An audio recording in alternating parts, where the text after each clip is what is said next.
Okay, here we go. Checking my audio. There we are. Sorry, there we go. Allergies today. I have another day today of throwing myself at Eve. Now, today's stream is also going to be a bit short, as was yesterday's. I'd love to do another mega stream, but I have to get ready to travel tomorrow, so, like, I got a lot of crap I got to take care of tonight. But that's okay. I think we're really close, actually. I'm feeling pretty confident today. I think we're really close. I think we have a good design on the rocket. Something went wrong at that launch. Something went wrong. In the last, if you watch the last video, you can check out the VOD on YouTube. You will notice there was a major issue with the at launch from Eve. We made it to Eve. We sat down on Eve. The rocket was sitting there. And I wanted to test a launch to see if it was possible to under robotic flight to get into Eve orbit with the new rocket. And sadly, it did not work. It exploded pretty much immediately. So what we're going to do is we're going to load the Eve Ascent craft. It's massive. It's going to take a second to load. And I'm going to take it completely apart. So we're going to go ahead and we're going to save this. Save. Okay, Eve Ascent craft Mark II Ascent stage only. Okay, there we go. Save. Okay. Now we're going to pop all this off. Okay. Let's delete our fairing. Get that deleted. And we got to determine why, oh why, are we having issues with this thing taken off. Okay, plop that off.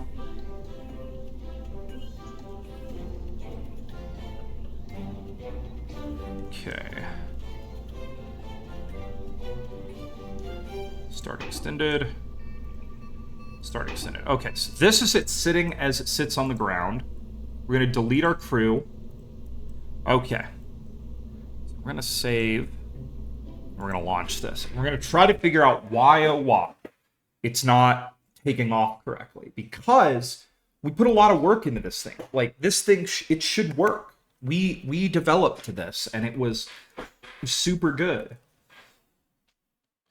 So we'll put it on the pad, we'll deploy the chutes, we'll launch the chutes off, just like we would if we were on the surface of Eve, okay? So let's go ahead. Let's go ahead and boop.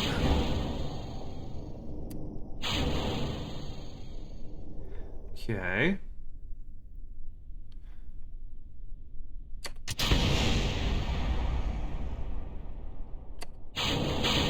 Okay. All right. Now we're going to throttle up. Now we should eject. All of our landing materials need to eject as we ignite these engines. All right. I think we know the problem now. All right. So let's go ahead and revert this flight back to the vehicle assembly building. I think we know what the problem is that I think we're ejecting these down with a lot of force. So let's go in here and just see if we can drop the ejection force down to like 1%. Yeah, there we go. Let's make it like 5. Okay. Okay, so let's see if that works. So we're going to go ahead and save and launch. The plan being, yeah, let's just see if we lower that ejection force, if we can get it to work. Because I think it's a good idea. I think there's a good plan here.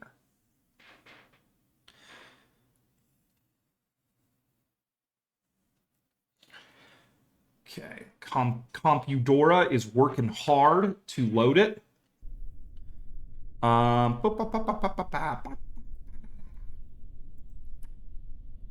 Okay. Okay, so first, parachutes. Parachutes. Okay. I don't know what disconnector that is that we just dropped. But whatever.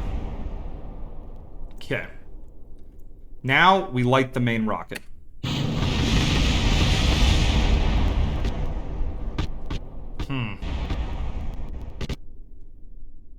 This is very concerning, everybody. Okay. Let's revert to our vehicle assembly. As we have... It's something relating to... I wonder if it's our... if it's these guys. So what I'm going to do is I'm going to pop these guys off and see if this makes the change. Okay. Alright. Save. Launch. We'll try again. We're just going to keep going. I think we're close. I do think it is the ejection of our parts. They're causing explosions, obviously. What I may want to do is change... The problem is I think that'll mess with our TWR. I don't think I'll have enough power to get up into the air if okay, so is that sitting on its... Okay, what if we do this? Okay.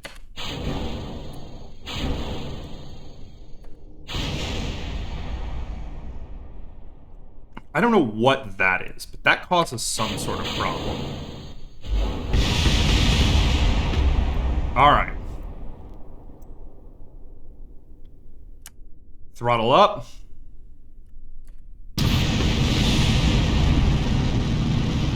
Alright, that's something.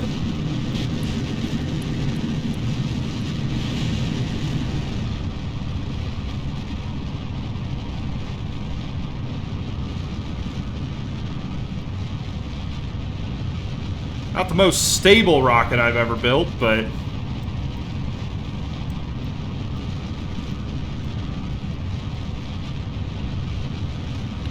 Okay. This is a vast amount of improvement. I don't really know what I did.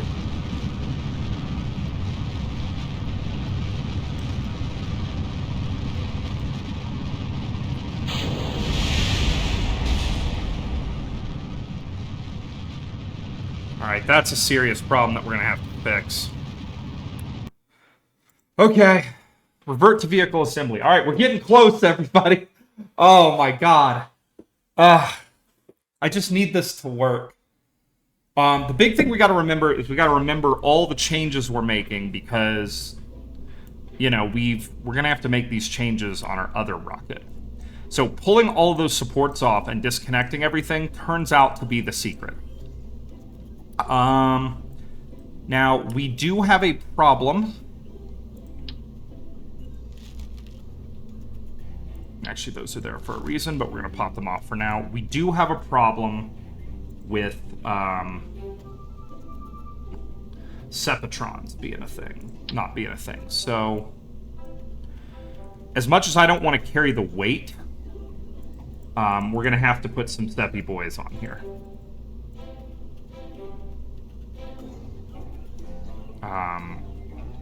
I hate carrying the weight. But, unfortunately... Okay.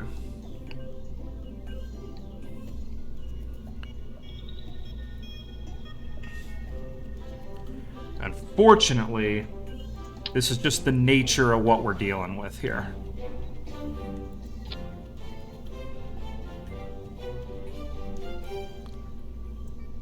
Okay. Gonna save. Let's try it again. I want to see this thing get to orbit at Kerbin with like a ton of Delta V left. And then I'm going to know that we might have a shot. Then I'm going to know that it might be doable. You know? That's the goal. Is it doable? You know? Then we're going to load the thing back up into a giant-ass rocket and kick it towards Eve again. And we're going to try again. We've mostly got the rocket built, so there shouldn't be so much assembly on this stream. Like, last stream was very assembly-heavy. Okay. So let's go ahead.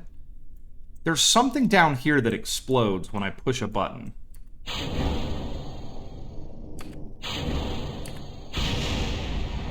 And I don't know what that is. I don't know what we're breaking loose that causes that explosion down here. Okay. Here's the big one.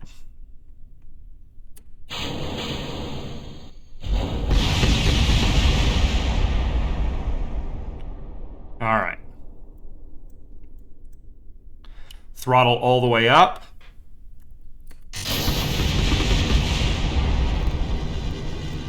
Okay, here we go. I'm going to throttle down a bit because this rocket has an obscene amount of power for what we're doing.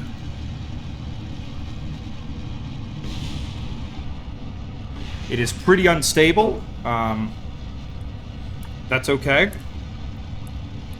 Doesn't need to be stable. Needs to do its job. All right, we're going to try booster separation again.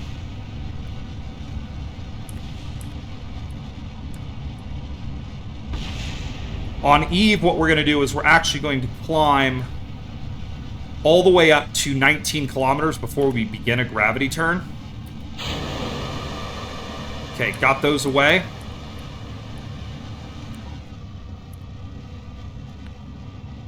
Really hot right now because rocket is way too powerful for this planet.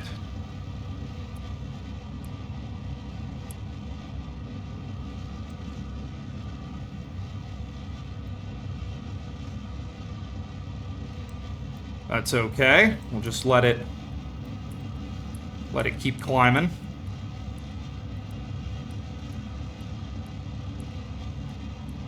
Absolutely colossal amount of Delta V in this thing. Pretty efficient, actually. I'm pretty pleased. Hey, Spud. Okay, so what failed on the last one appears to have been the fact that a lot of those bottom parts were strutted together for strength. And their strutting together caused fairly, man, words are hard. Okay, so yeah, this rocket totally works. We're in space. We've got almost 5 kilometers a second. We know the fix now. But yeah, what caused... I'm actually really excited if you can't hear it in my voice.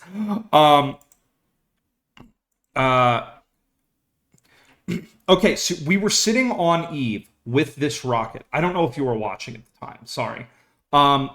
And things were looking good. Like, this lander made it to Eve, and it was a chore to get it there because it's so heavy. But I got it down. It was sitting on the surface. It was sitting within, like, 50 kilometers of my homies on the surface of Eve. We were there. But what I decided to do was I quick saved. And I was like, you can actually see this in one of my shorts. I quick saved, and I was like, let's... You know, I've got a probe body on it. Let's take it off. Let's see if we can go to orbit with it really quickly before I put Kerbals on it. And it tore itself apart on the surface of Eve when I lit the motors. So I've been kind of, the first part of the stream today, these 15 minutes, I've been solving that problem. Also doing a couple test and tunes here on Kerbin just to make sure that I can figure out what the problem was. I figured it out. This thing launches great on Kerbin. It reaches orbit of Kerbin with a massive apoapsis with like 5 kilometers a second left. So I think we've got enough for Eve. So I think what we're going to do is, since this is our test stage, we're going to go ahead and load... We're going to go ahead and load our... our main Eve craft, what did I call it? Eve Ascent craft, Ascent stage.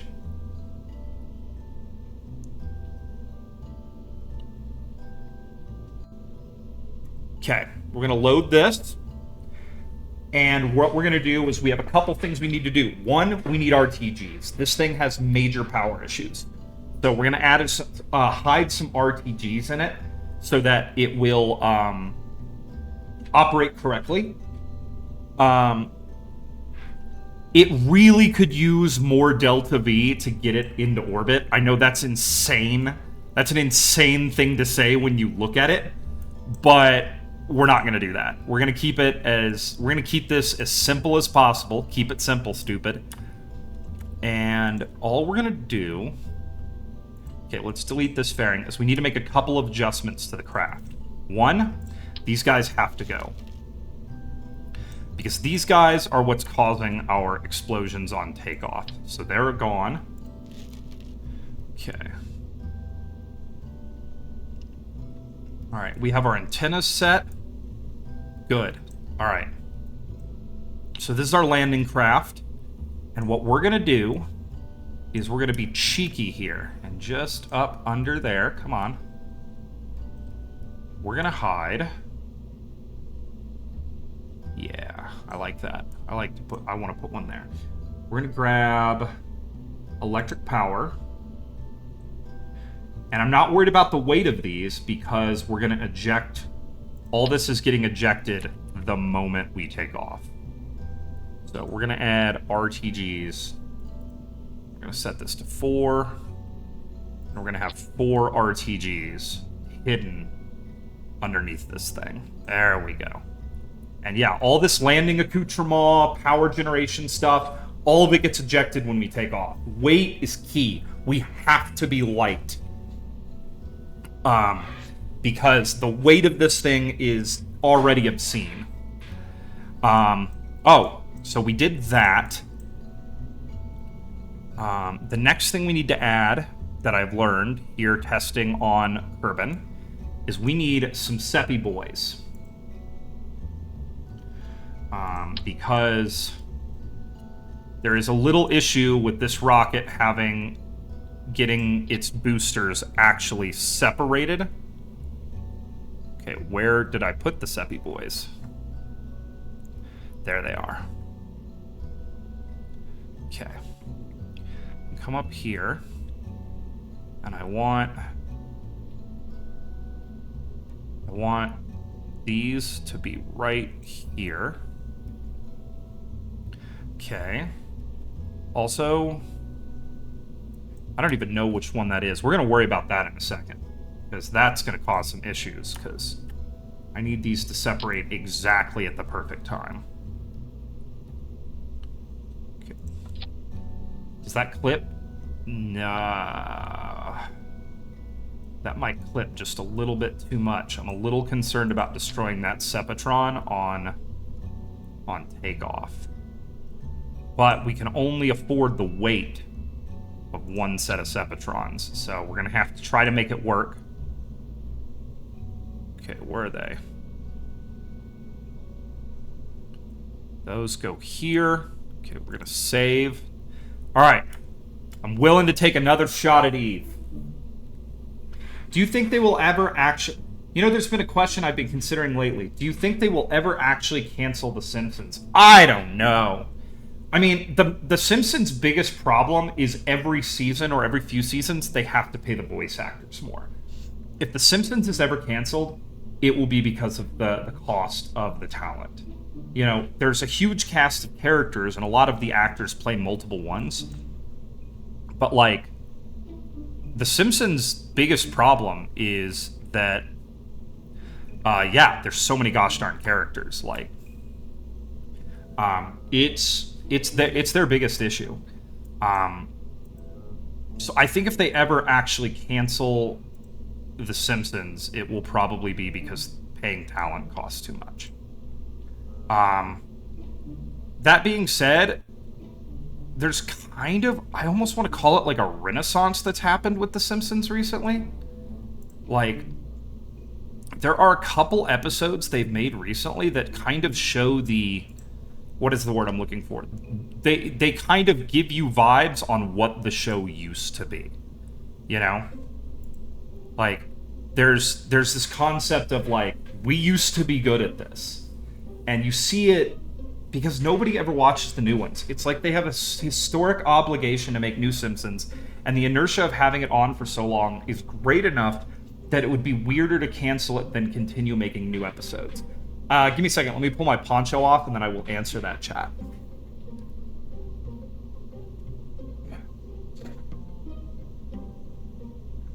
I think you are kind of like... I think you're kind of correct, because I think if they did cancel it, you'd see this influx of viewership being like, oh my god, they're going to cancel The Simpsons. Like, there are people I believe, who are in their 30s who have lived their entire lives while The Simpsons was on the air.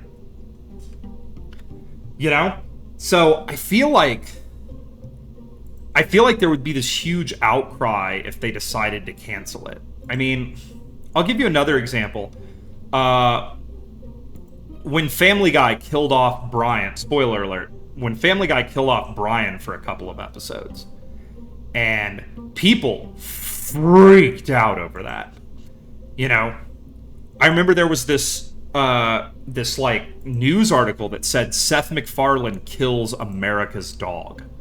You know? Like, people were so in love with Brian from Family Guy that, like, the killing of him was just considered to be wholly unacceptable.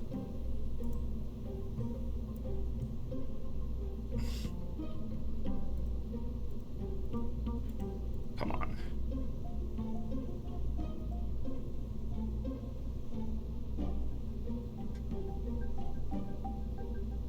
Sorry, I'm focusing really heavy on trying to actually get this thing to place. Oh, they're this editing tool for bearings is so rough. Please, just... place it. There we go. Turn off fairing expansion, the other fan. God, why don't I know how to do that? How have I made it this far? Whatever, I got it built. It works. It'll fly. Okay. Here we go. We're going back to Eve. This is like my 6th Eve stream in a row, and it's gonna work this time. Alright, save. The greatest thing is if we can get this right once, we can send the second rocket, and then we know we can get both the Kerbals off the planet. And frankly, I don't even need to get them off, like, the planet today. I just need to know that it's possible.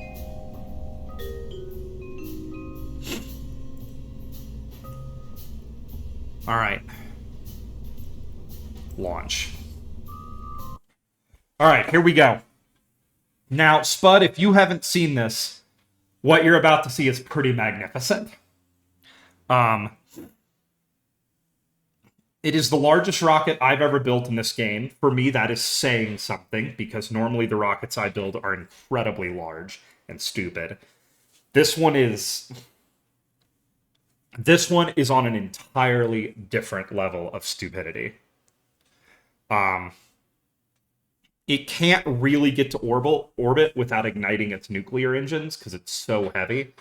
So I end up always having to do this, like, nail-biting, like, 3-minute to 4-minute long burn of trying to get its orbit high enough.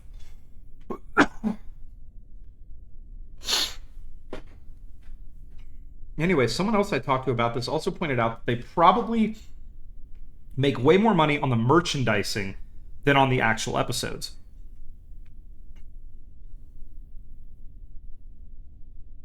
Sorry, I had to stop talking there for a second because I was watching this rocket settle. So there's... Even if nobody watches the new Simpsons, they still buy Gangster Bart Simpson t-shirts and make memes of the old episodes. So there's a need to keep the IP relevant. I think that's probably it. There's probably still a huge amount of merchandising money. All right, we're going to throttle up at like the 3 frames a second that we're getting. Here we go, everybody. God damn it. Revert flight. Revert to vehicle assembly. It screwed up my staging. My staging is screwed up. Anger. Anger is real. But yeah, I mean, it's one of those things. I don't think Fox will ever stop making Family Guy, because they canceled it once. Actually, they canceled Family Guy like 3 times. And the outcry every single time was like pretty colossal. Okay, it doesn't show it here, so why does it show it out there? Okay, save, launch. Why did it change my staging when I went to the launch pad? That's so dumb. But yeah, I feel like genuinely, I don't think they'll ever stop making Family Guy. I mean, genuinely, I would be kind of sad if TBS stopped making American Dad. I don't get to watch the episodes live because I can't afford it. But like, through certain means, I've seen every single episode of American Dad, and I love that show. It genuinely makes me laugh. So I hope they never cancel that. I know Archer got canceled. I haven't seen the last episode. I know they were going to do a big series finale. And I hope that's really good. I don't know if it's out yet, but I know Archer got canceled, which I feel kind of sad about because I love Archer.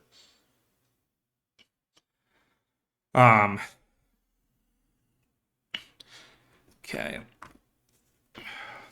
It takes forever for this. This rocket is so jank. It's like, genuinely, it's one of those things that's kind of really on the edge of what Kerbal Space, like vanilla Kerbal Space Program 1 is designed to handle. Like, you can see it just sitting there. You can watch the velocity bug here of it moving around of this giant rocket. What's our pain level at? Well, Chris, I think you were there last time when I actually set this behemoth down on Eve. Do you think that in like 2070 The Simpsons will still exist and be treated the same way, like a historical reenactment which just exists for the sake of keeping tradition going? Eventually it's going to get too expensive. Like, eventually they're going to have to let it go. I just don't know when that'll be. Yeah, Chris, behold the Ultra rocket. I think we fixed our problems, so now we are off to Eve for like the 6th time to try to get this thing to work. All right, here we go.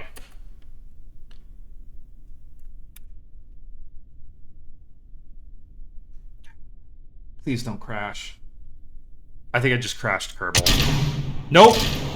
Okay, we're gonna revert flight. We have to revert to vehicle assembly because Valentina stowed away on this rocket because she really wants to fly on this mission, and it's not, no. Valentina, no! This mission is far too dangerous for a Kerbal to fly upon. Like, I refuse to give up. I refuse to give up. I have done everything else you can do except for like a landing on like an asteroid or something, which it's at a certain point I'm like, just screw it, no more. I've done everything you can do in this game except for Eve. Go away, Valentina. No one likes you right now. All right, save. Launch. What about... Dude, Nickelodeon's never going to cancel SpongeBob. Not in the near future. There's a great Emperor Lemon video called There Will Never Be Another Show Like SpongeBob. And in that video, he shows that, like, SpongeBob, just SpongeBob, is responsible for, like, 18% of all of Viacom's revenue in the last, like, 20 years. Like, from a merchandising standpoint, SpongeBob is a monster. But I don't think the show will ever reach the heights that it was in. Those first 3 seasons of SpongeBob, they are something special. Like, you go back and watch them, and they are just perfect. But he is the 21st century Mickey Mouse. Like, he has that level of draw. But those first 3 seasons are nearly perfect. They are, like, I encourage everybody, go back and watch them. They're so good. Okay. Yeah, it's like a once-a-year thing. I rewatch the first 3 seasons of SpongeBob, just because they're perfect. All right, everybody. There is no Kerbal on board. The rocket is sitting stably on the pad and not falling over. All right, deep breath, everybody. Here we go.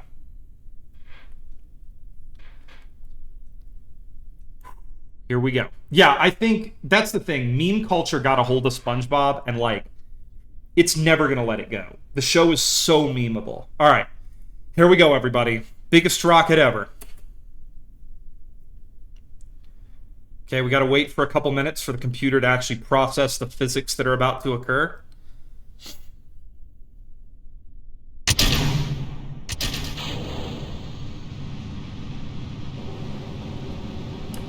Yeah! Yeah! Look at it go! Let's go!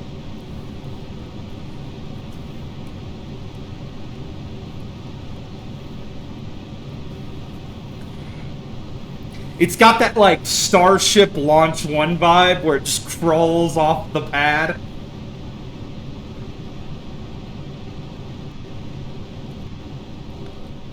Let's go! Yeah! Come on!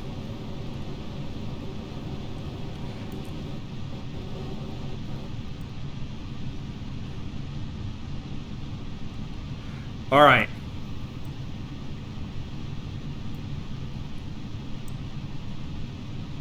I feel like we had a lot more oomph at one point with this thing. I hope all my engines are lit. Yeah, they're all burning.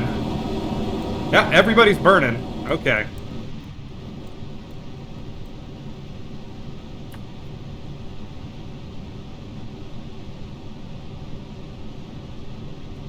Okay, we're gonna start gravity turning just barely. I want to just start getting some downrange speed. Getting this thing into orbit is it's kind of rough to get this thing into orbit. It doesn't want to fly. Exactly. There is a lot of energy being let go here. There's a lot of thrust on this thing. But we're starting to pick up speed.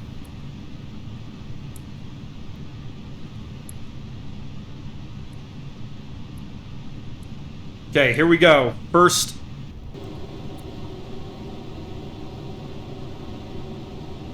Hold for staging.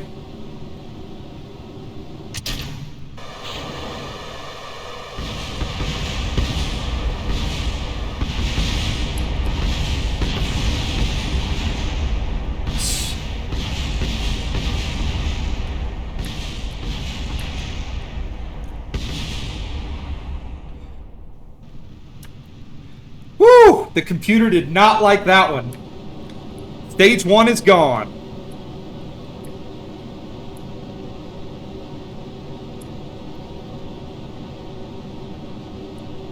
Oh yeah, and we are just littering the launch complex with garbage.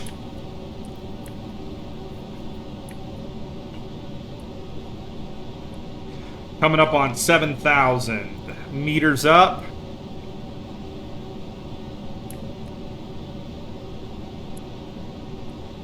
Max Q was probably some time ago. Maybe. I don't know. We're not going that fast.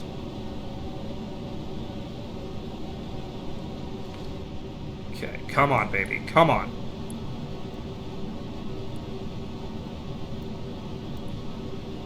Okay. Second stage of solid rocket boosters. We're getting ready to drop those off.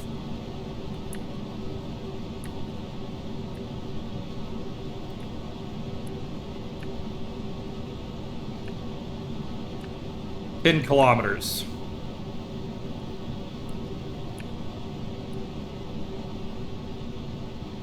Okay. Come on, baby. Let's go. It's time. You got this. Come on.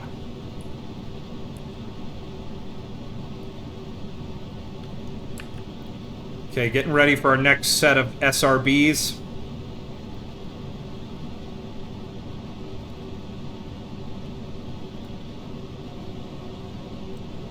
Hold.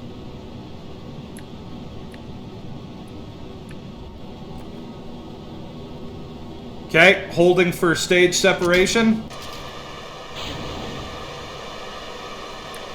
Beautiful. With some explosions to boot. Okay. Heading up to 20 kilometers, switching to orbital tracking. Continuing our gravity turn.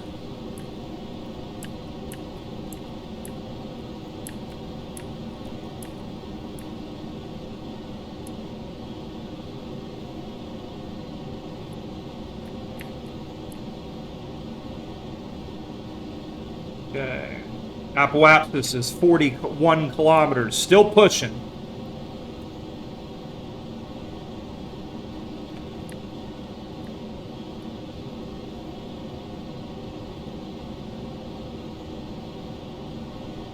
We're going to pop this fairing here pretty soon at about, I'm not sure what. I kind of feel out when I'm going to do it, but we're going to pop the fairing eventually here pretty quickly.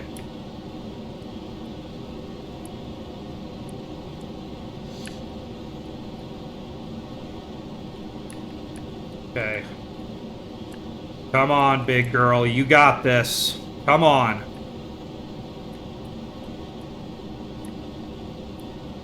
Apoapsis, 55 kilometers. Still pushing up. We got this, folks. Come on. Let's go. Let's go.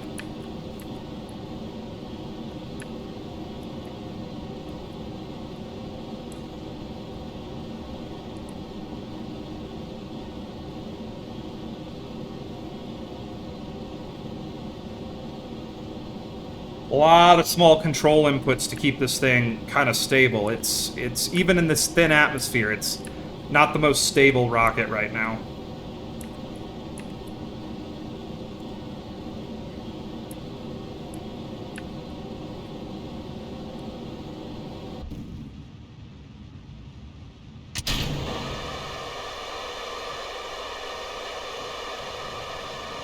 Okay, there we go. Look at that. Beautiful.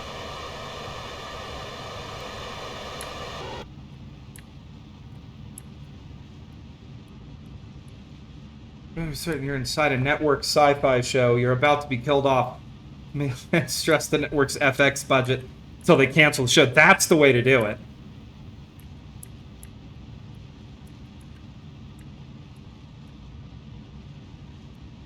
Okay. There's a really funny Robot Chicken joke about that where I think they... Is it Robot Chicken? I forgot. No, it's an American Dad joke where they think that the network is going to screw them, so they sing like the first 7 notes of a Beatles song, and the network decides to let them do whatever they're going to do rather than pay for the money of licensing the Beatles. Okay, that is 80 kilometers, so I'm going to start dropping I'm going to drop our throttle here, so we're just barely accelerating, and we're just going to coast up into space. And then basically almost immediately start burning for orbit. Because Family Guy Star Wars had another good joke like that. Oh yeah, is it the one where they can't afford John Williams, so they have to use Danny Elfman? As someone who knows both of their work, that does give me a chuckle. Though people give Danny Elfman a lot of crap, but if you ever watch Batman the Animated Series, you have heard and enjoyed Danny Elfman's work. Because, yeah, he did the theme that became the Batman the Animated series theme song. Family Guy Star Wars is also pretty amazing. You don't get the budget, Terry. I do. Oh, that's such a good... That's such a good joke. I remember that. Oh, that makes me laugh. Alright, now we have to burn for orbit, and this is going to take a few minutes, because this burn is going to be largely on nuclear power. Okay, whoop! This is going to end up being a crappy orbit that we're going to have to recircularize. It does not matter, we just have to get lined up. It already said we were supposed to start the burn. So, I'm actually going to light the engines here. Let them help us change our attitude ever so slightly. Come on, baby. Full throttle. Alright, here we go, everybody. We're burning for orbit.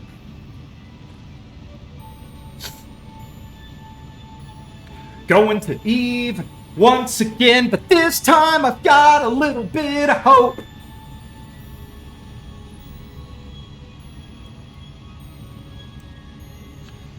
All right.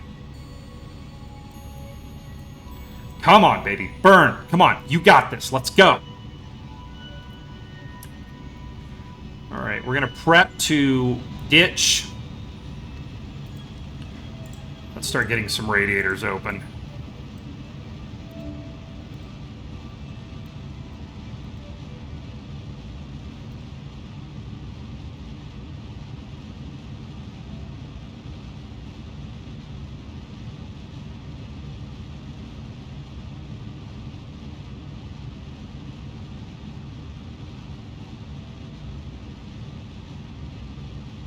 We got plenty of time to get all these radiators opened up while we're just doing this burn. Mainly what we're getting ready for is the absolute thermal assault that the 24 nuclear engines this thing has are going to put on it. That's right, you heard it correctly. This thing has 24 nuclear engines. Talking about budgets, this sucker is expensive, yo. I don't even know what this would cost if I was playing in career mode.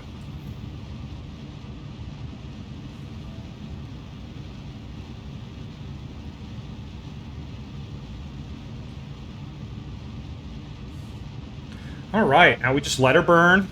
Not using any sort of time acceleration physics-wise right now, because let me tell you, the internal stresses on this thing are, well, there's something.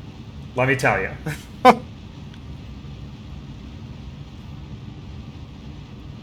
Electric charge looks good.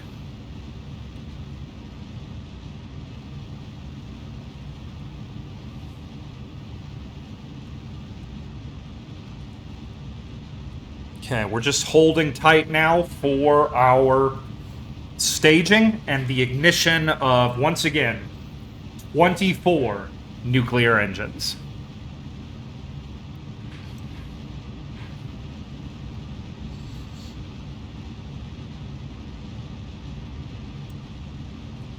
Watching our altitude closely, we do not want to dip back into the atmosphere, though we are going to fight that dip. Now, thankfully, we're only going to have a couple hundred meters a second to go here on these nuclear engines. They are not, the thrust is very low, so I'm just hoping we can make it. Okay, here we go. Prep the stage.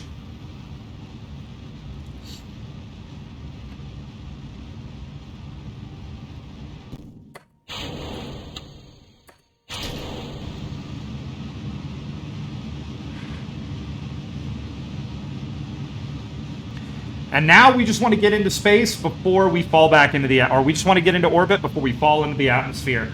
I don't care. Yo, a KSP streamer. What's up, Labab? Thank you for the follow. Welcome. We are trying to get Kerbals off of Eve right now. Hence the gargantuan, stupid size of this rocket. But thanks for popping by. Hold your fire. Yeah. But yeah, the Family Guy Star Wars special is one of the greater moments. Yeah, we're trying to get Kerbals. They're stuck on Eve, so we're launching a mega rocket to try to get them off of the planet of Eve. They've been there for like 20 years. So we are currently launching the largest rocket I have ever built.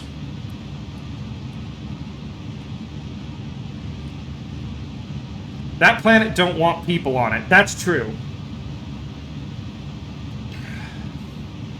Okay, so we're just going to see if we can actually get in orbit here.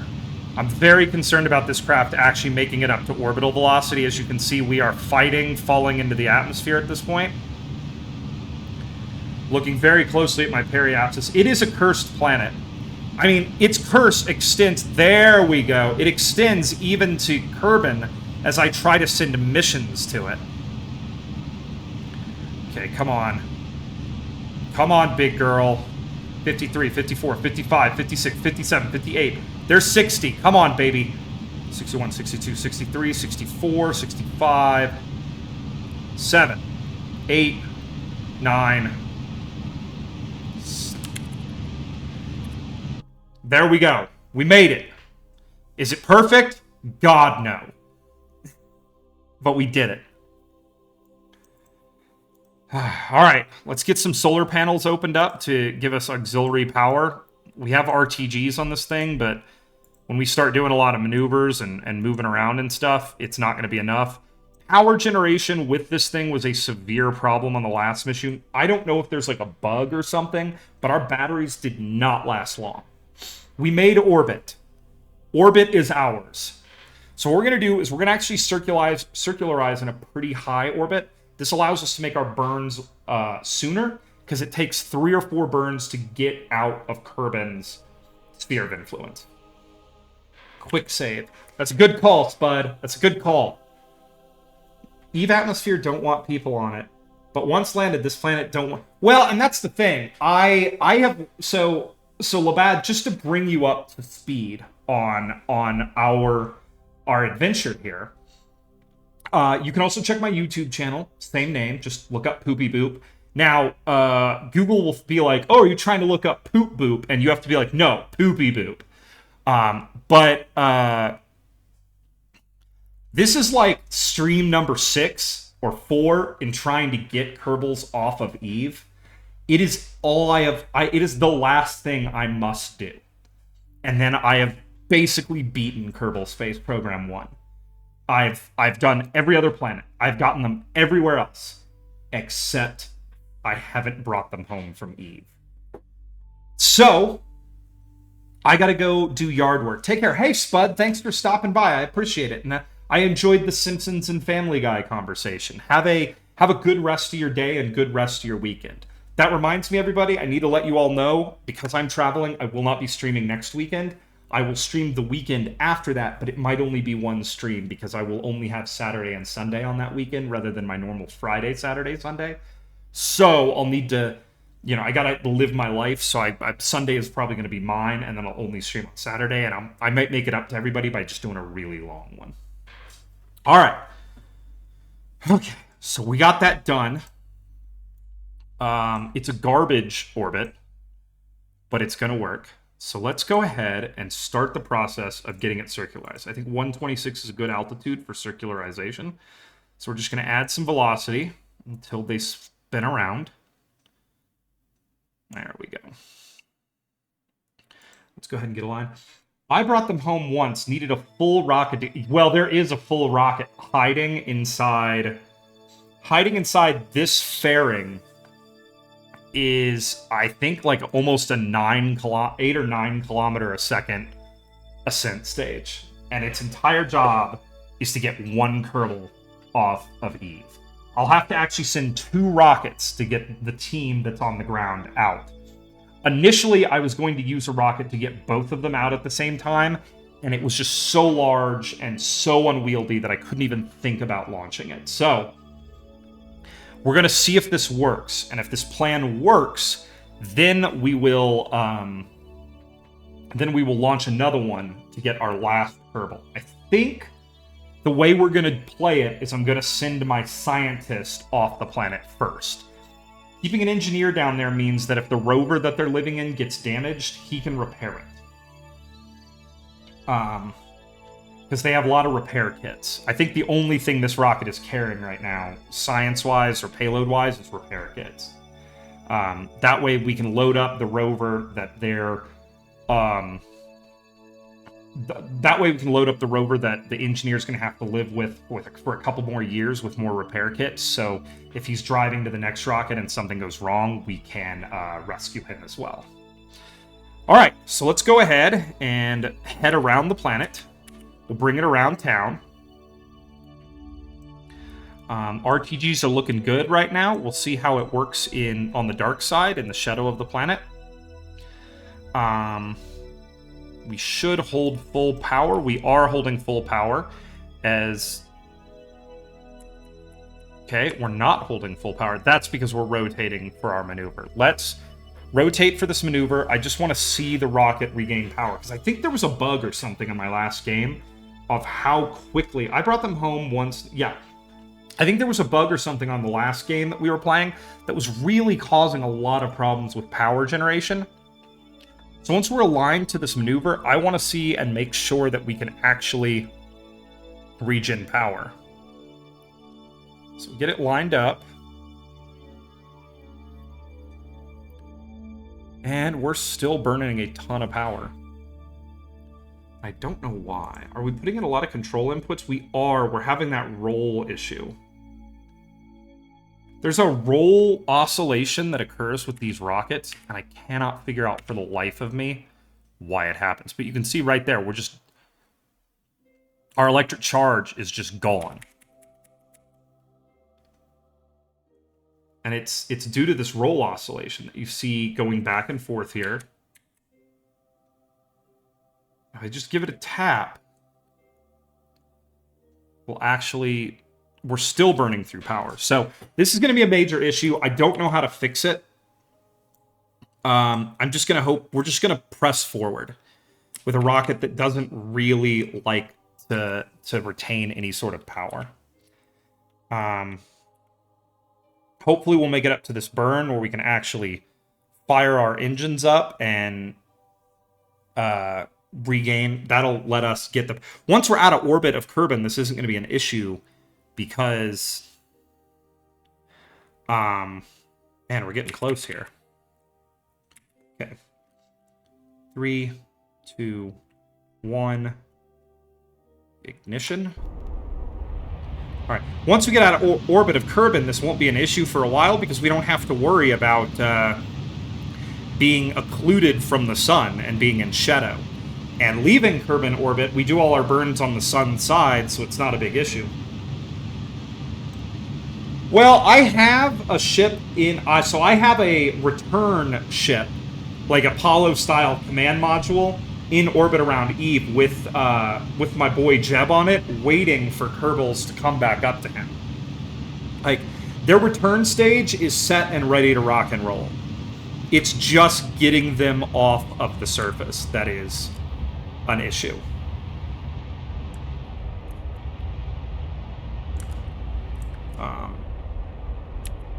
Okay, so there we go. We have a circular orbit-ish. Yeah, Jeb is the GOAT. He's the best Kerbal.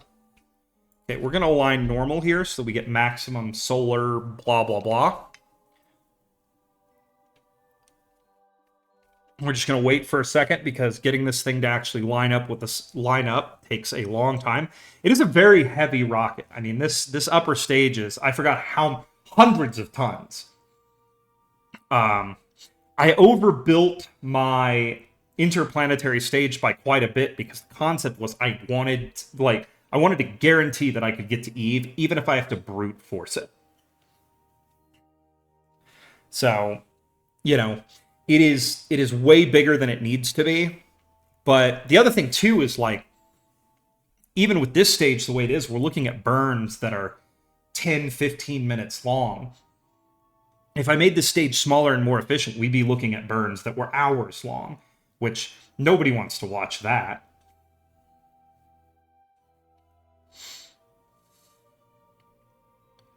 All right. But yeah, I have a... See, the lander that I sent down to the surface of Eve was literally just a capsule with a heat shield on it. I put the rover down there under robotic power, landed my Kerbals, drove the rover over to them, and now they live in the rover. This is like a 6-vehicle mission to get them off of the planet. All right, let's come around and just catch the sun here real quickly. Boom.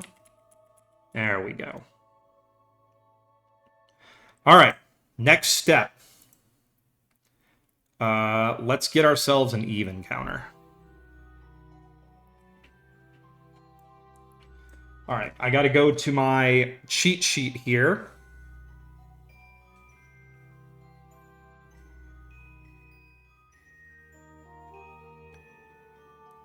I spent 2 hours. I'm still not finished because I want to get a Kerbal on it. Well, you said a starship. You do it like Elon's starship, like SpaceX? Okay. So optimal transfer window is when it's about 45 degrees back. All right, so here we go. Full power, full speed. We're just gonna time accelerate here. Get aligned with the sun. We gotta let Eve come around. Eve, opportunities just don't come around that often. I mean, you get one with Jewel, my favorite planet to fly to, like once a year. But yeah, Eve just isn't that great. Everything about this planet is difficult. Elon. Okay, so you did try to build a starship. I don't understand. Okay, so everything Kerbal has taught me tells me that starships shouldn't fly that well because all the wings are on the front of it. And that should make it flip around. You know, they need, like, everything I know about Kerbal says that shouldn't work. And I basically consider myself an aerospace engineer thanks to Kerbal. Yeah, that's the point. I mean, I know why they're up there, because it's got to control itself when it re-enters, but... like, you know, you'd think there'd have to be some wings on the bottom, or they'd, like, fold them up and they'd be deployable. Like, you know, Dream Chaser's wings are deployable. Which I would be afraid to fly on Dream Chaser, at least until I've seen it fly a bunch, because I don't like the concept that the part of the thing that saves me is variable geometry. You know? That's a little spooky to me. Because what if one of those wings just decides, hey, I'm not going to work? Though I am excited to watch Dream Chaser fly. It's supposed to be very soon.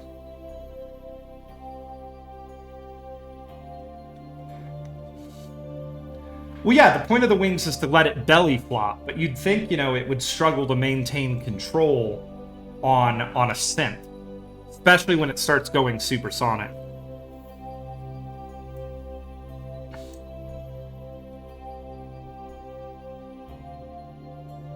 Well, and that's the other thing, too. They have the, what is it called? They have the grid fins open as well during ascent, which you think would cause a lot of drag at the beginning. I mean, it kind of does, because...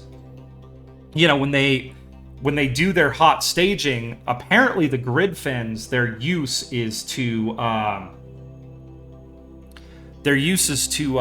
help flip the booster around and maintain positive G load on the fuel inside, which is pretty cool. I don't know if they retract them at launch. I think the last time they launched Starship, they had the wings open and the grid fins out the whole way. That's close enough. And everything in my space program is always close enough. So we're going to go ahead and time accelerate just a little bit. Because believe it or not, I've learned this very recently.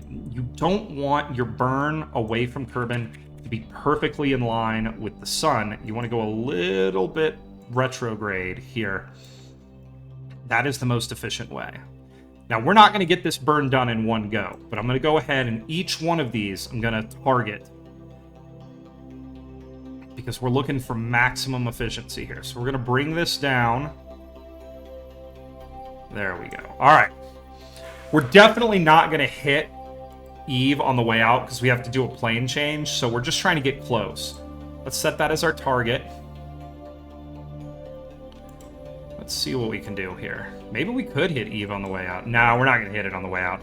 We're going to have to brute force part of this, but that's okay. I don't really care. I don't mind a little bit of brute force to just get it done. Yeah, we're not going to worry about that. We'll brute force it at the ascending node. Okay, so that's what is more impressive with Starship is super heavy. Yeah, that booster is unbelievable. Like, that thing is... the fact that they can maintain the control they've maintained so far when it's basically a building. You know? When it does that flip, it's a building. You know, when it's falling through the atmosphere supersonically, that's the way I think of it. It's a building. All right, really quickly, I need to get some water, everybody. So what I'm going to do here is I'm going to get a line for this burn, And then I'm going to go take a bathroom break, get some water, and make Daddy Bezos some money by running an ad. And then I will be like right back, like a 2-minute break really quickly. I want to see if we can get this ship down onto Eve before we call the stream done today. I'd love to get it down onto Eve and test fly it and make sure it works. Because if it works, that means Kerbals can be rescued. And that means I have hope. I can leave for 2 weeks for my business trip, and I'm almost guaranteed that on my next stream, we finish Kerbal Space Program 1. And then it will be time for me to finally buy Kerbal Space Program 2 and begin taking my first tentative steps into that game. All right, I'm just letting it line up to this burn here. All right, so I'm going to go ahead and pause that really quickly, and I will send you guys to a quick commercial break, and let me just go grab some water and use the restroom, and I will be right back.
And we're back. Let me check my audio real quick. Okay, audio's good. Hello, everybody.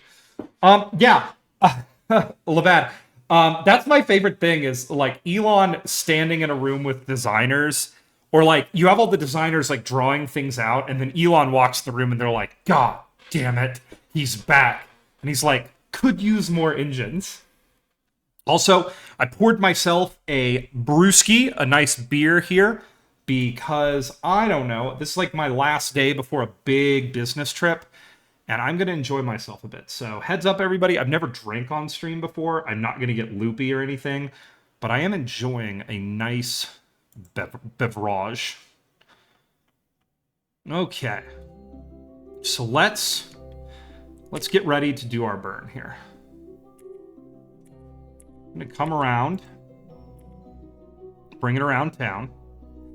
Now, the big thing we want to do is avoid dropping our periapsis into the planet, which I have done on like 3 occasions trying to get this thing out of orbit. It literally just, you have to live with it being a multi-attempt to burn, because this is a 10-minute burn. Okay, so we're going to go ahead, take a look at the rocket.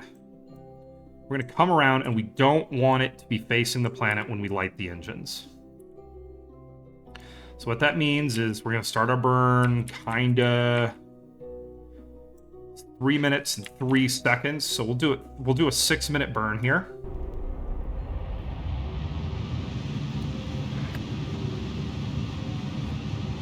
Yeah, Elon's like more engine. Well, you saw that like they have a 6 vacuum engine starship they've been working on.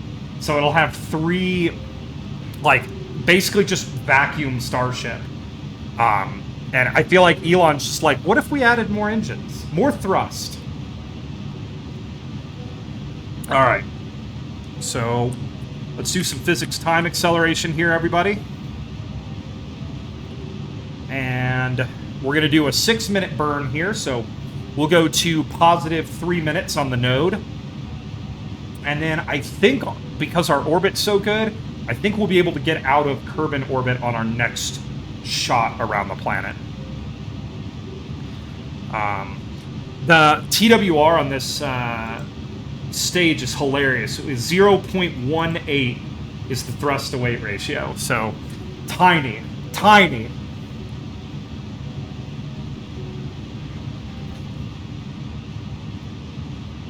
Yeah, the Mun ship for the Artemis mission. Exactly, exactly. I think that's the one. I think a lot of people are really concerned, too, about how many refueling missions that they're going to have to do. But I think Elon's plan is to put a fuel depot into orbit. And if they can figure out a way to insulate everything properly and control the boil-off of the gases for a long time, you could have that sucker sitting up there for like a week or 2 just waiting for the Artemis mission to come pick up fuel from it. I think that's his plan. Though, as we all know, trying to figure out what Elon's plan is, you know.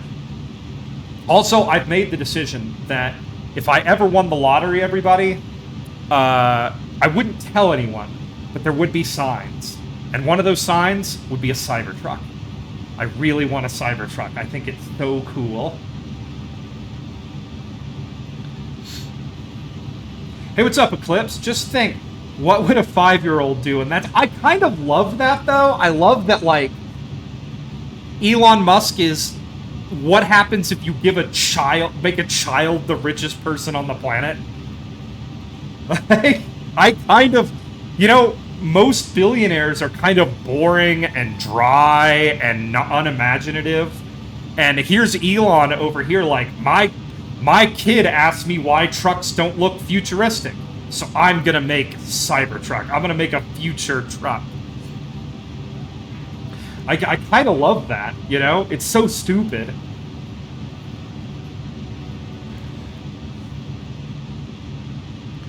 All right.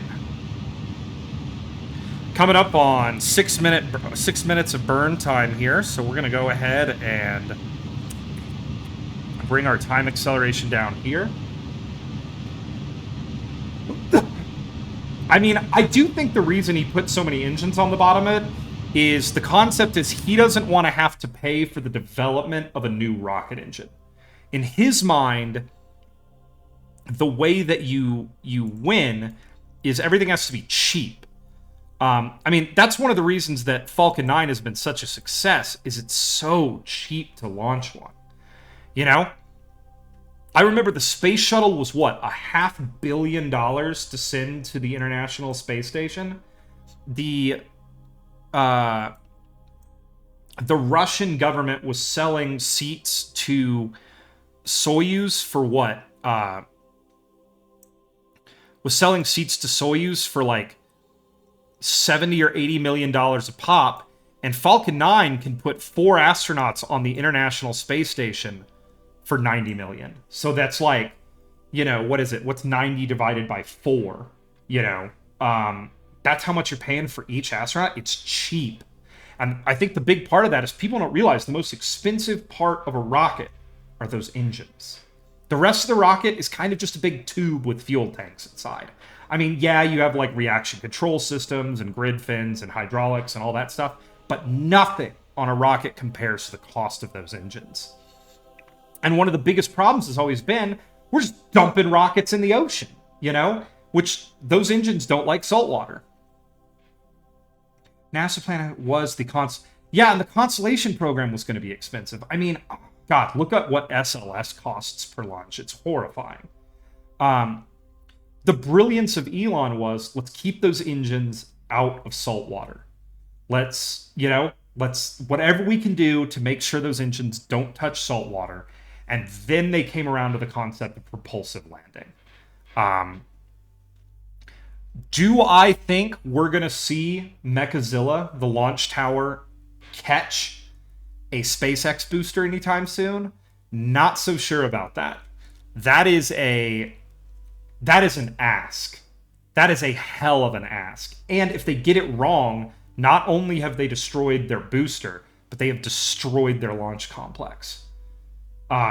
So, you know, it's one of those things. Do I think we're going to see a SpaceX booster get caught anytime soon by Mechazilla? I don't know. I agree that it's a great idea because you could literally just set it right back on the pad, drop another Starship on top of it, and begin refueling it. That's the goal. Was Ares 1 used the SRB as the first stage, and that was the time NASA developed. Yeah, however, Obama. Yeah, I do remember that. Well, I've always kind of had a big problem with using solid rockets for manned spaceflight, even back into the shuttle program, because once you turn them on, you can't turn them off. Like, you are committed. One of the most hilarious and interesting things to me is, you know, in the split second after the space shuttle ignites its liquid engines, right? It goes through a load of checks to determine if the engines are running nominally. And that's what creates the, what do they call it? The twang, where the shuttle kind of sways back and forth. And on the return sway, the shuttle has made all of its checks, and it ignites the solid rocket boosters. And usually, it makes one final set of really, really quick checks to make sure the SRBs are running properly, and then it lets the clamps release the shuttle. If something went wrong and the launch clamps did not release the space shuttle, the astronauts would have had to sit on top of the space shuttle and wait while those SRBs burnt to completion. There was no way to turn them off. There's no way to squelch them. They just go. You know? Oh my god, why is this taking so long? Oh, there we go. Come on, let me warp a little bit faster so I can bring my homies down. I think we're having that issue where I was having frame drops a while ago when I was flying big rockets, and if I try to change the time acceleration during a frame drop, it doesn't register. We had that issue in orbit around Tylo. Okay, I think we're gonna go for the full Monty and get out of Kerbin's orbit on this go-around of the planet. So we got 51 seconds to go. We're going to light this candle and start our way to Eve. Funny, the Challenger rockets did not make those checks. This was in the investigation report that had like 150 pages. Yeah, there was a lot. Well, I think it was something they started doing later. Challenger was a huge gut punch for NASA because one of the big things with the space shuttle was how safe it was supposed to be. You know? That the era of cowboy spaceflight was over, and that the space shuttle was this scientifically designed piece of equipment. At least that was the public perception. The major thing about the space shuttle program is if you read up on it, you realize just, number one, the fact that we only lost 2 crews with the space shuttle, kind of a miracle. Like, it was so complex, And the mission creep for the space shuttle was so strong. Like, once the National Reconnaissance Office and the Air Force got involved with the development of the space shuttle, NASA kind of made a deal with the devil, because the original space shuttle had a much smaller payload bay. The wings weren't as large. Like, there were a lot of changes that the National Reconnaissance Office and the Air Force made from specific missions that they were thinking of. These changes fundamentally changed the design of the space shuttle.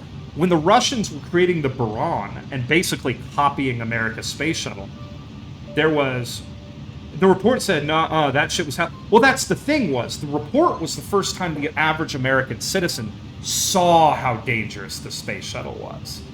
But before that, NASA had projected an image of absolute commitment to safety with the space shuttle. There was... The space shuttle just had major fundamental problems.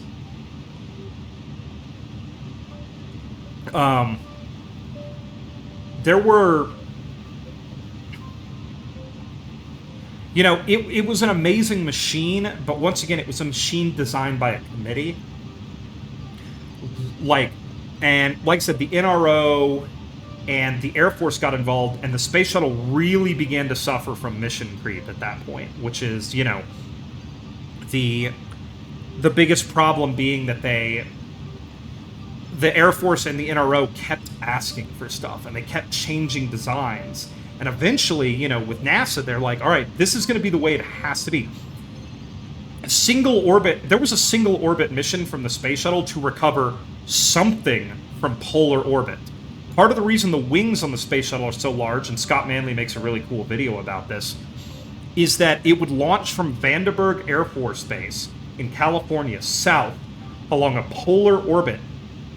On the other side of the planet, it would retrieve something. Probably a satellite, and then immediately close the bay doors and go into re-entry. It would re-enter over the Pacific, and since the Earth had rotated a bit, it would need to make a sharp left turn back to Vandenberg Air Force Base to complete its 90-minute, I kid you not, 90-minute mission. This turn would have to be made in a supersonic glide at the latter part of re-entry. And that's the reason the space shuttle's wings are so large. They originally were going to be smaller, but it needed to be able to make that supersonic turn. That's the whole reason that the space shuttle has large wings, is a mission that was never done. This is the fascinating thing about the history of the space shuttle is, once again, it was completely designed by committee. Okay, let's go ahead and time accelerate through the rest of this burn. I wasn't time accelerating earlier because I wanted to have some time to explain that. But, yeah. Challenger was the first time people really saw that, like, this was still pretty seat-of-the-pants stuff. This wasn't the future, ultra-futuristic, highly reusable, unbelievably safe machine that we'd kind of been promised as the American taxpayer. This thing was kind of fundamentally dangerous.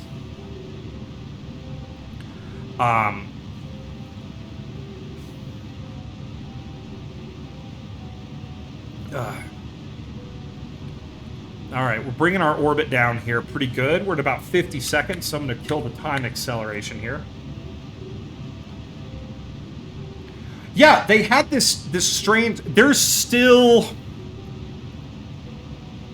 are still questions over whether NASA could have done it. Whether they could have actually gotten another shuttle up into the air in time to rescue a crippled shuttle in orbit. It was one of the reasons that, like, NASA got really scared about sending astronauts out to Hubble, is there was no real way to rescue them genuinely. Like, a lot of people say, well, they could have used the ISS as a lifeboat, which is true. That was kind of one of the plans, is the ISS would become a lifeboat for the space shuttle until they could get another mission up and get those astronauts home. But if in orbit around the Earth to go to like Hubble or something, they didn't have the delta V required to get down to the ISS and do the plane change that they would have to do. Which is one of the reasons Hubble never really saw a lot of other servicing missions go to it, is NASA just became too afraid to send astronauts that high up. So, fun fact about me, this will tell you my age a little bit, but I am from Texas. I grew up there. And something a little bit morbid to learn about me is I was in high school at the time, and I was at a house. I was recovering from a house party in the Dallas area that I had gone over to a friend's house, and we'd had a good time, and I fell asleep under a pool table. Kind of a morbid fact about me is I heard Columbia happen. I was kind of in that stage between being half asleep and half awake, and I heard it. I heard the bang. Everybody in the Dallas area did. If you were outside at the right time, or the windows were open or something, you heard it. You heard the thunder from it as it came apart. And all of those individual pieces created their own sonic booms. It was like... Well, I think it was another thing people realized, that, like, you know, there's... how do I put this? When you have a space program, when you have a very specific mission profile, and you do it again and again and again, there can be complacency that occurs. I mean, one of the things I'm very worried about with SpaceX is they've gotten it down to such a science that I worry that they're going to become complacent with Falcon 9, especially since so much of their engineering focus is on Starship right now. I think it's something that, you know, needs to be very carefully monitored, that they're always still, you know, putting a lot of their focus into Falcon 9, because that thing carries people. My grandpa worked at Kennedy Space Center, and once Columbia happened, he got a piece of the heat shield of the shuttle itself. That doesn't surprise me.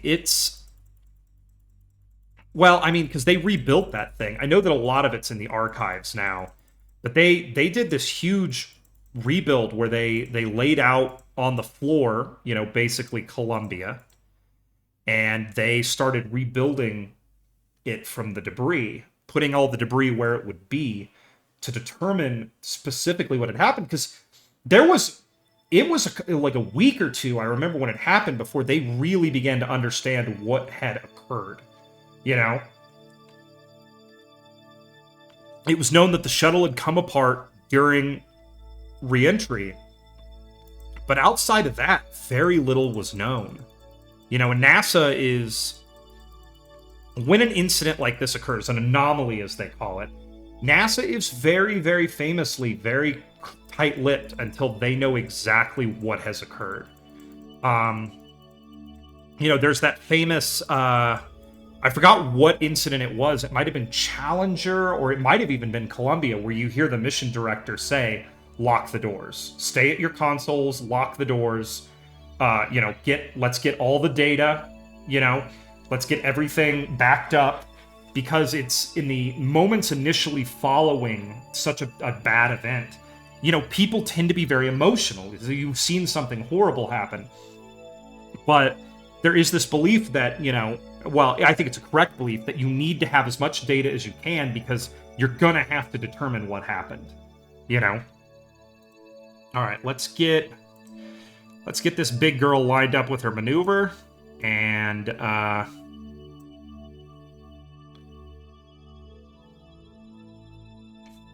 yeah, it damaged, it hit the leading edge, I believe, of the left wing, and damaged the heat shield there.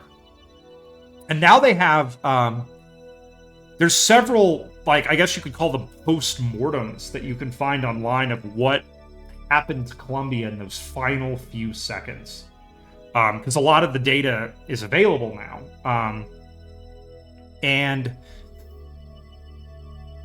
you can see, like, they had temperature sensors for, like, the tires and the landing gear and all across that wing.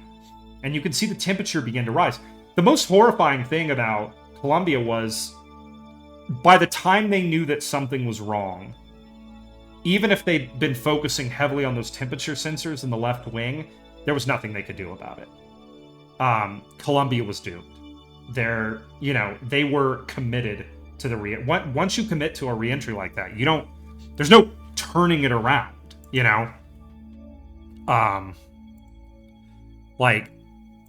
don't turn something you don't turn a machine like that around and get it, somehow realigned. Okay, let's extend my big antennas here. I almost forgot to do that. Okay, here we go. We're going to go to F5. Let's get this sucker saved, and let's head to Eve. All right.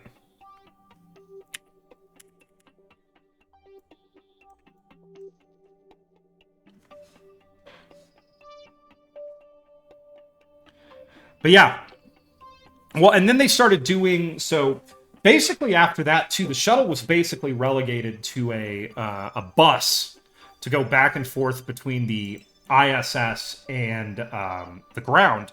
And one of the reasons it is they needed to be able to inspect the tiles. Now, they had this system where it's like they could take the Canada arm and put a camera on the end of it, and it would go down and look underneath the shuttle and check the tiles. But usually they just, when they got in range of the ISS, they would perform the backflip maneuver so that cameras on the ISS could examine the tiles. There was, and this is fascinating, a repair kit that if they saw damage to one of the tiles, they could attempt to effect a repair in orbit, either from the ISS or with an astronaut on the end of the Canada arm. Yeah, it was the first time they'd had major deaths, Challenger was the first deaths I believe they had since the Apollo program, but even then, it was one of those things like, it had been fixed. Everybody was pretty certain that we'd fixed it. It's very interesting because if you look into the history of the United States space program, frankly, the easiest way I can put it is that it's a history of NASA getting pretty lucky. NASA got pretty lucky a lot of times. They got, Apollo 11 was nearly a disaster when they were coming down onto the moon. I think it is through luck and sheer ingenuity that there have not been more deaths in the American space program. I got to give it to the Russians too. They've had quite a few deaths, but you look at some of the stuff they did to get their people back alive. Like, you read the story of that fire that happened on Mir, and that is an amazing story of ingenuity and human survival. One of the worst things that can happen in aviation, one of the worst things that can happen in all of aviation is fire. And in spaceflight, it's even worse. There was this great video, because I think there was an American astronaut on board Mir at the time when it happened. There's this great video, I think it was either a cosmonaut or an astronaut talking about how fire behaves in space.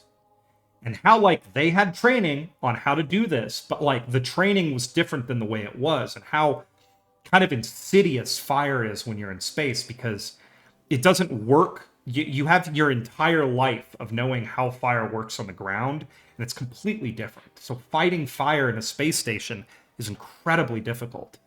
Part of Mir during that point, I believe, decompressed, because what had happened is they had this automated system for Soyuz docking and a remote system, and there was a failure in it, and it caused one of the Soyuz capsules to strike Mir. and that caused a fire. It caused, I believe, decompression in one of the capsules on Mir. It was a disaster. It was terrifying.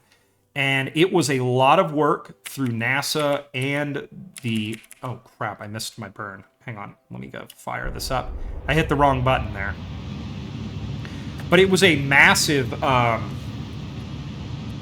like, engineering, like, problem to make sure those astronauts were okay. Neil had to manually control the mod. Well, yeah, the computer shut down once. I believe it rebooted eventually, but it was having major issues. And then, when they were coming into land, they saw that the original landing site that was picked out for them was too... Like, there was too many rocks, too many boulders. So they increased their throttle a bit and kind of flew over that spot and landed a couple hundred yards downrange of where they were supposed to land. And supposedly they had very little fuel left in the descent stage before they would have had to abort and begin ascending. Like, they kicked butt putting that craft down on the moon. It's impressive. And that's the interesting thing, when you read the Apollo missions, basically no Apollo mission went off without a problem. They all had problems. And it was just, I think it was Apollo 14 was struck by lightning a couple times, while the Saturn V was heading up through the clouds. It got hit by lightning twice. It caused a massive power issue. Once again, Scott Manley makes a video to this, and there was a single switch in the capsule that they needed to turn to auxiliary. No one knew what to do. They were discussing aborting it and firing the, launch abort system. And this one guy over in the corner was like, oh, set this one switch to auxiliary. Solves the problem immediately. And if that guy hadn't been there, they probably would have aborted that mission. Like, it's remarkable the extent to which just cool-headed people... Apollo 13, there is a lot of luck in Apollo 13, but I also think that there were also grand moments of brilliance in Apollo 13. The fact that they had a guy on the ground who had been taken off that mission and basically spent all this time in the simulator that they had to see if it was possible to get them back. Before they did any maneuver on Apollo 13, he would have done it time and time again in the simulator. Simulated a million different things that could have gone wrong in order to ensure that it would work. They have that famous saying that the mission director said, failure is not an option. They were going to get those guys back alive.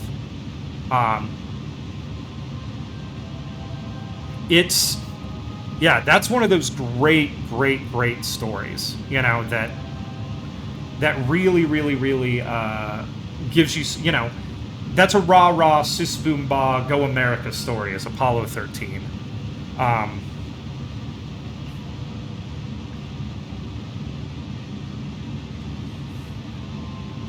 All right. We're closing in. As you can see, I kind of brute forced this encounter with Eve. We have the fuel, We have 4.5 kilometers a second left in this stage. More than enough to do our... It will take multiple burns to capture and then circularize at Eve, but that's okay. This rocket is set up for such a scenario. So we're just going to get this burn done. We'll do one more adjustment burn at our periapsis here, just to dial in our encounter perfectly. And then we're going to be ready to reach Eve. Now, when we get to Eve, we're going to have to we're going to attempt our re-entry like 3 or 4 times. But the reason being is my Kerbals are not landing in a great spot. They're kind of on this little isthmus, this little thin strip of land between 2 oceans. And getting them properly rescued takes kind of a precision landing. Last time I did a lot of the legwork to determine roughly what periapsis I need to set everything to. The descent profile of this rocket is pretty well put together. So now we just need to do it right, get it close to them. Okay. Please give me my encounter. There we go, yes. And the speculation is America would have basically put Mars on there.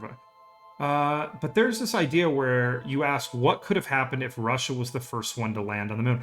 I think if Russia had landed on the moon, we would have gone to Mars. We would have had to.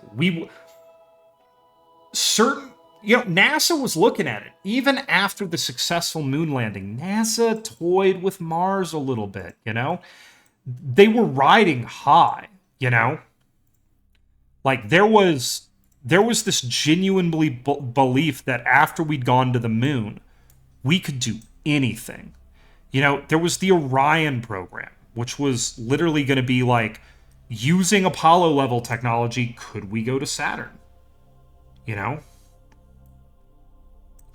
Okay, so why are you putting... This should not be 1 year. This should be... Add maneuver. Okay. Well, crud. We have nearly the exact same orbit coming in to our encounter, and it's not letting me add my maneuver where I want to. So we're going to try here. Can we get a maneuver anywhere along here? 77 days. Sweet. We'll add a maneuver, and then we'll just drag it over to the periapsis. There we go. Okay. I'm going to add a tiny bit of delta V to this maneuver, just so it holds it. There we go. All right, now we're going to focus Eve. We're going to reopen this maneuver. Okay, we're going to come in here. Well, and that's the thing. So there's a famous... there's actually a famous quote by John F. Kennedy where he is just like, even though he was the one who challenged America to go to the moon, he's sitting there in his office and, they're going over budgets. And he's like, man, if it weren't for beating Russia, I cannot figure out why we would do this. Like, because it was so apocalyptically expensive, Like, I just... The Angry Astronaut, who's a YouTuber that I really like, does a really good video concerning, we all think of SLS, or at least I do, as being unbelievably expensive, stupidly expensive. The Angry Astronaut does a really good video on if you adjusted for what we spent on Apollo for inflation. So you adjust for inflation on Apollo. How many SLS missions could we launch a year? And it's crazy. We could launch 20 SLS rockets a year. Even if it's Block 4 form, where it's going to be able to take 150 tons to near Earth orbit. We could launch a ton of them. Well, and that's the thing. Part of the reason the shuttle happened was we were putting some military money into the space program. Once again, that's... The NRO got involved with the shuttle program, and that's the reason the shuttle program became what it was. Honestly, the NRO is basically the reason the shuttle happened. The shuttle wouldn't have happened, probably, at least in the form we see it, if it weren't for the NRO and the Air Force. They wanted a new toy to play with, and they were willing to put in the big money to make sure it happened. They were willing to spend a ton of money that NASA just didn't have at the time to make sure the space shuttle could happen.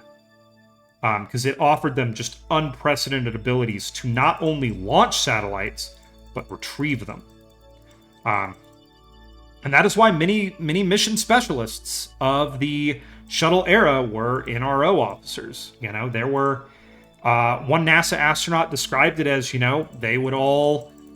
The NRO officer would come up to the command floor of the shuttle and basically be like, hey guys, can everybody leave for a while? And they would all go downstairs and chill for a while he did something. Whether it was launching a satellite or retrieving one.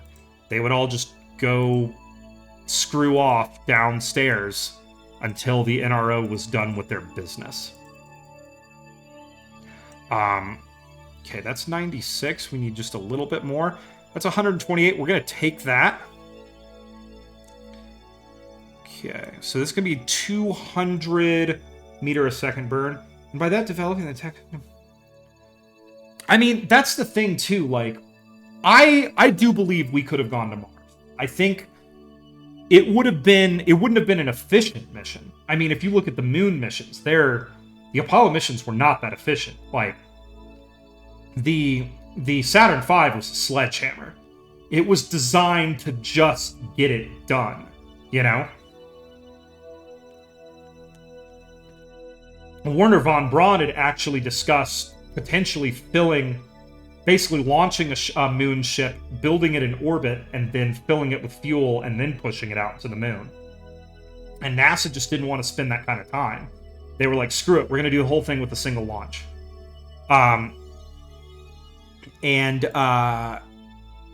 You know, it was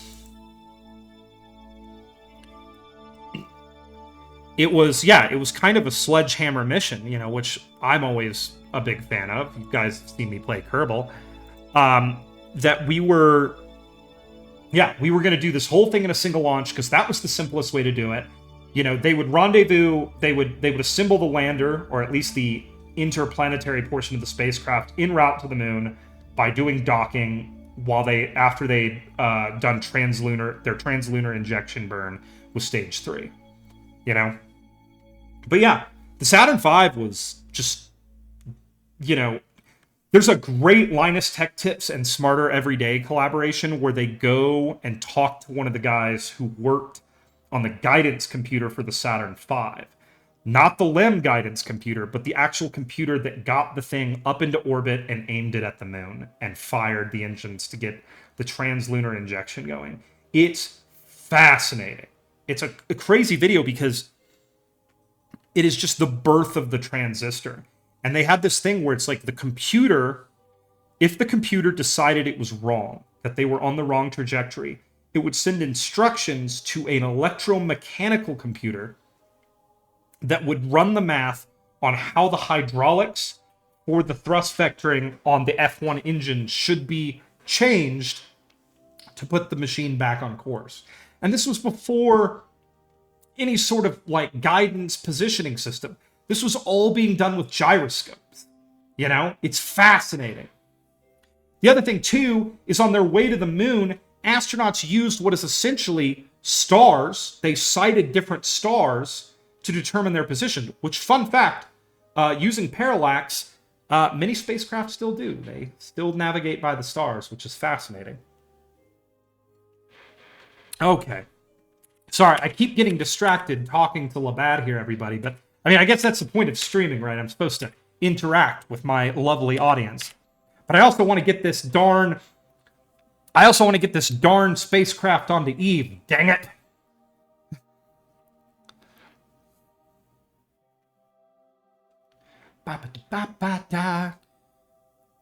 Like, last stream when I was trying to get this thing down to Eve for the first time, I was like genuinely like nervous. I want to be done so bad. I love Kerbal, but my God, this has been an absolute like crap show. This Eve mission, just trying to get my Kerbals off of Eve has been insane.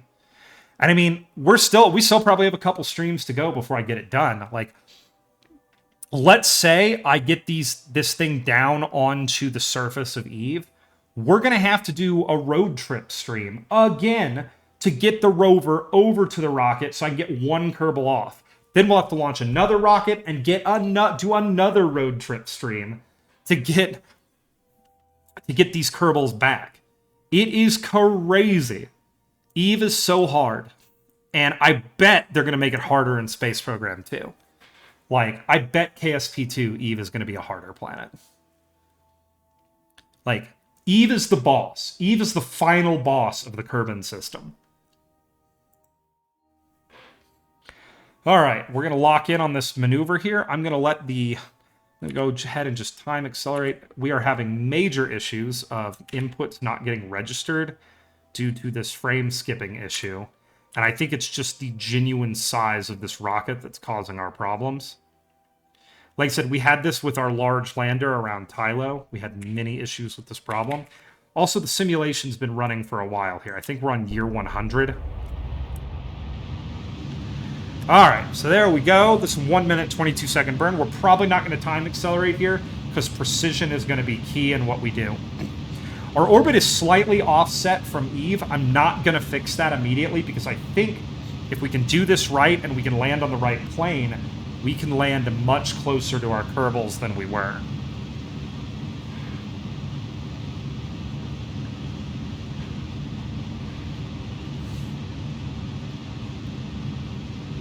You can see this mighty rocket with all 24 nuclear engines turning and burning.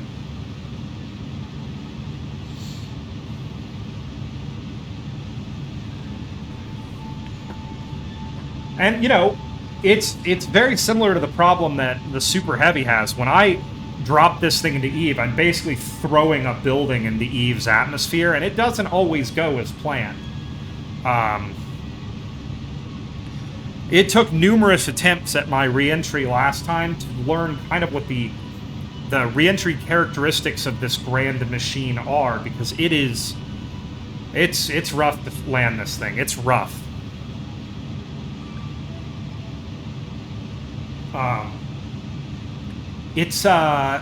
You'll get to see, if you haven't gotten to see this thing already, I'm pretty impressed with it, but it has my most complex, like, landing profile ever in the history of this game for me. Like, it's wildly complex to get this thing to land. I mean, you can see we're still at stage 14 right now. And there's only like 3 or 4 of those stages that are for the ascent profile of this thing. All the other stages are just trying to get this thing down onto the ground.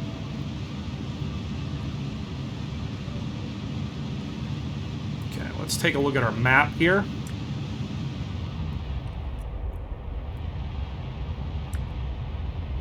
Okay, just bringing that up. Ever so carefully, ever so gently.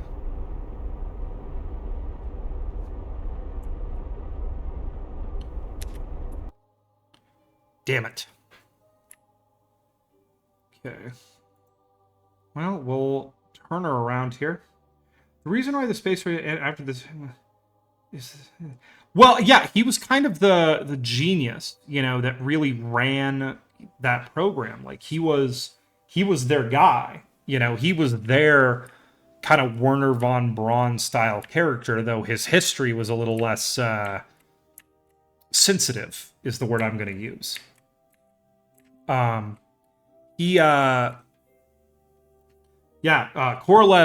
was the force behind their space program. He was the one that was like pushing it I don't know how to put it. He was the force that really pushed them to be more ambitious. I mean, their moon mission was crazy. You know, let's say they could have gotten the N1 rocket to work, right? Their moon mission required a spacewalk to get the astronaut out of the capsule and into their lander. Because they really hadn't figured docking out yet, like the Americans had. And so, yeah, they were going to have the astronaut get out of the spacecraft, spacewalk over to the lander, and get in. And then, after he came back up from the surface of the moon, he was going to have to do it again. And when they realized they were definitely going to lose the space race, they got into sample return missions, because their thought process was, the Americans have wasted all this money on sending men to the moon. Well, we'll do it for cheaper. We'll show them by having a robot grab samples and send them back. And I do believe they actually had a successful sample return mission, though it was years after Apollo 11 happened.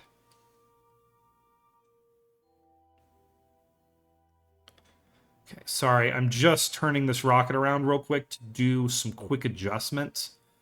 on our trajectory here because we're just a tiny bit too low here. We want to be about 100 kilometers above the atmosphere, and we are low. And I would play this game with any other planet, but I'm not going to play this game with Eve. Eve does not like to be challenged. Okay, we're just going to add... There we go. Perfect. Okay, I'm even going to add a little bit extra. There we go. Perfect. All right, now let's capture. Beep. 700 meter a second capture. Not too bad. Not too bad. All right, we'll do that capture first, and then we'll burn down to circularization. The thing is, if this program entered the moon first, America, out of sheer will, would catch up and would have just put Mars... I mean, they would have done that. Like, the Americans were so stubborn about this that they would have just said, no, we're going to Mars, you know? I think we would have lost people on a Mars mission, though. I think just with the technology of the day, we were going to screw up, people were going to die. Like, that is such a challenge. I mean, putting guys in space for a few, like a week or two versus a couple of years is a different animal. We did have ideas like the nuclear saltwater rocket. Getting those ideas into orbit, though, would have been a different animal than just riding them. I mean, we tested nuclear rockets at the Jackass Flats in Nevada. We actually also tested nuclear jet engines because both the United States and Russia were both for a while working on a long persistence bomber craft that would use a nuclear jet engine. Yeah, or like a nuclear... I mean, Elon's talking about it right now. They're gonna have to do something about power generation. So apparently Elon has put some money towards some company that's working on nuclear reactor miniaturization or something. He's talked about it. He's thinking about it. He wants to give it a try. Okay, let me set my alarm here. Apply changes. Okay, let me make sure that we have good power. We do. All right, off to Eve.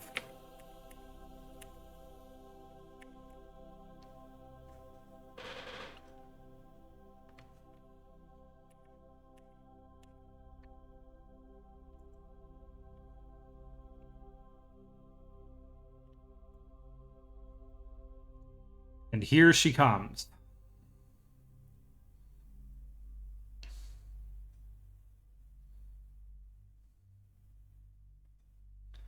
Okay, into Eve's sphere of influence. There it is. And we're going to begin our fall into Eve's gravity well here.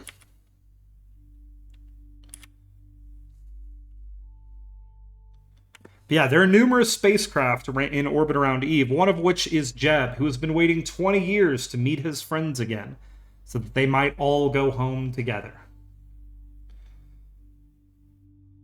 Well, and the thing is, too, when you're launching nuclear stuff into space... Now, the Russians actually did launch a reactor. They had a reactor in space for a very short amount of time to test it, so they actually made it work. But, you know, that was a Russian space program. They didn't... No Fs were given. Let me put it that way. The problem is if you blow one of those rockets up, you're scattering nuclear material all over the countryside. You know, it's not a good look.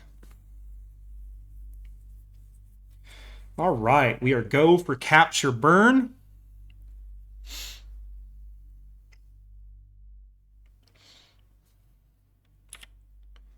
Okay, here we go.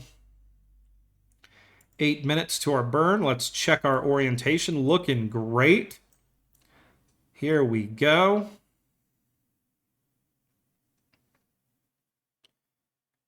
All right.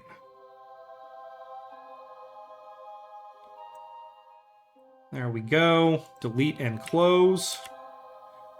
Okay, 50 seconds. And this will take several burns to just slowly but surely bring our apoapsis down. Okay. Here we go. 6 seconds. 5, 4, 3, 2, 1.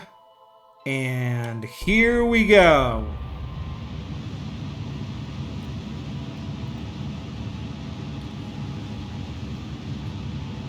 Four-minute, 38-second burn, everybody. I'm going to watch our periapsis very close. We just want to make sure it doesn't drop into the atmosphere, but other than that, I think we are golden.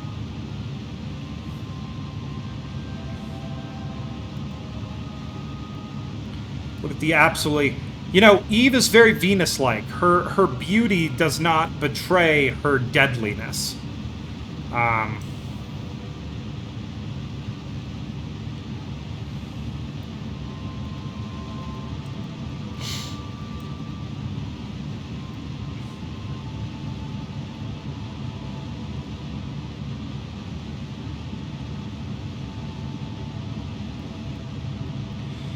Okay. So the plan is that my ascent craft does not even have a docking ring on it. I considered a docking ring to be too heavy. So the astronauts will park the ascent craft near the mothership.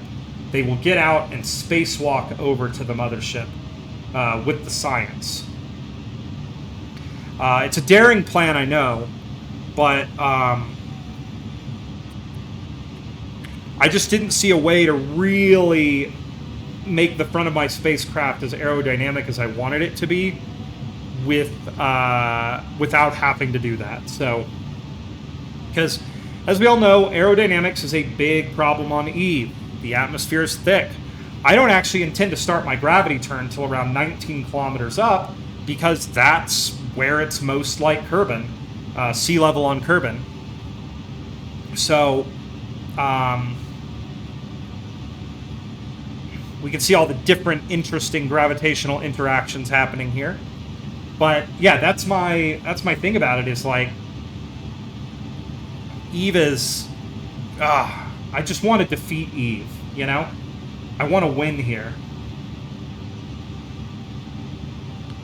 Okay. Starting to see that trajectory line begin to bend the right way. About a third of this burn left to go, everybody. And then we're going to begin. It'll take a couple of quick orbits just to circularize efficiently using the Oberth effect. Once we're circular, we'll begin trying to line up a landing. I have pretty major concerns about... I have pretty major concerns about this mission so far, but I am hoping that this is really the third time I've launched this mission towards Eve with this machine. So I'm hoping that in this case, everyone, the third time will in fact be the charm. The first mission, we struggled with re-entry, keeping our ship stable and not flipping around during re-entry. Second mission, we had anomalies on our launch. And this mission, I'm hoping that I have fixed basically everything. So we're hoping here. That's the hope, is that we're going to get this sucker done. Because if we can get one Kerbal off this planet, we can get them both away.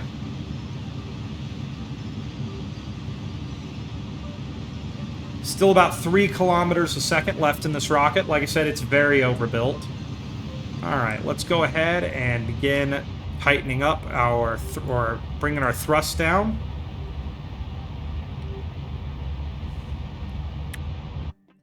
Okay, along with a 5G radioactive emission and 8G is the mortality. Yeah, I mean, yeah, the Russians dropped a bunch of radioactive material over Canada. There was a big cleanup for which the United States and Canada, I believe, attempted to bill Russia, and Russia was like, oh, no.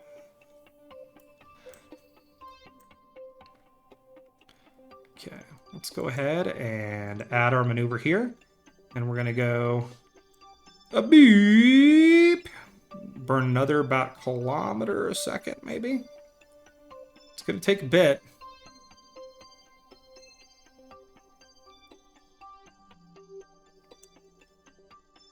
Let's do another 4-minute burn here. Okay, there we go. So we'll do another 4 minutes on the dot.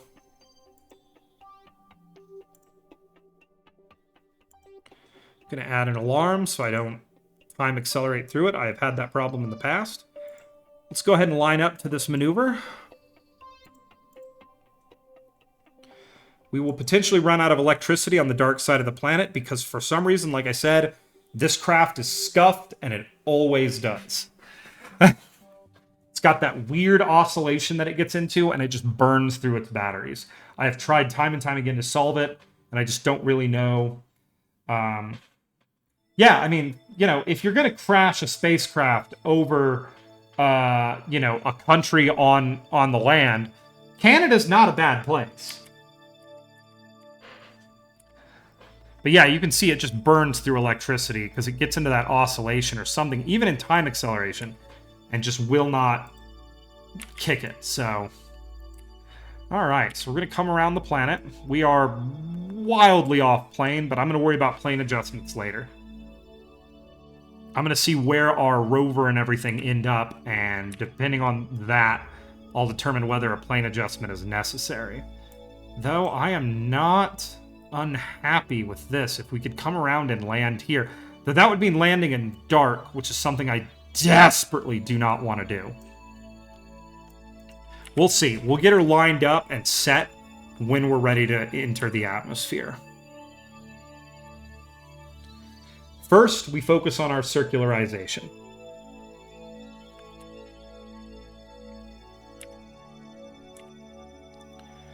Okay, and we do have an alarm set, so it'll catch us.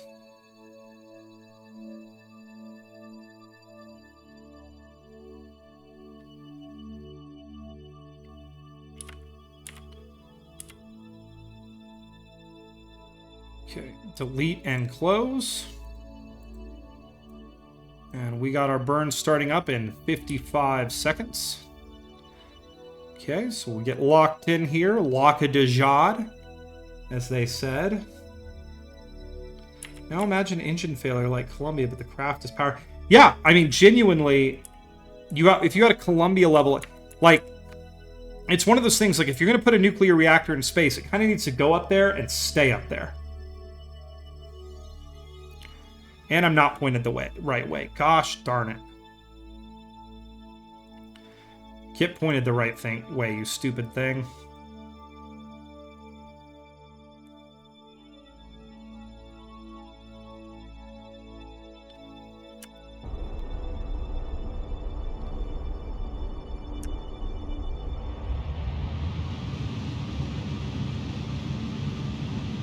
All right. And we're burning. Yet again. I'm going to eat some jelly beans while we do this burn. Ow.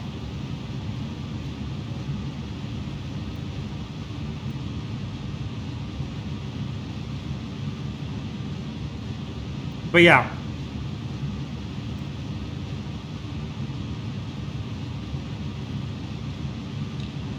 I mean, we've launched a fair number of radio sources and nuclear material into space, you know?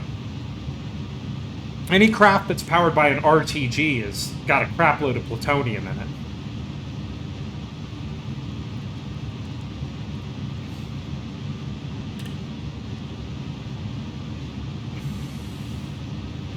All right.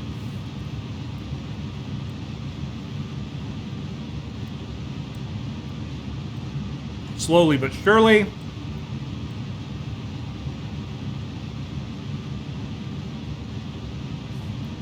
Well, yeah. I mean, when they were originally talking about the Orion program, which is the spacecraft that would drop bomblets and detonate them, they'd be nuclear bomblets. There was talk about launching it from Jackass Flats because Jackass Flats was basically already uninhabitable. due to all the nuclear testing that the U.S. military had done there.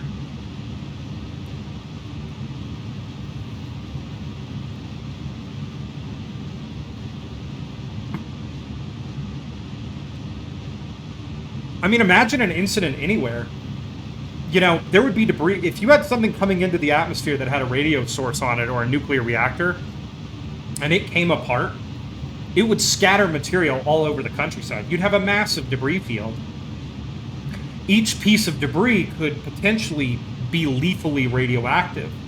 So you'd have to take very specialized people to recover it all. It could take them months or years to get it done.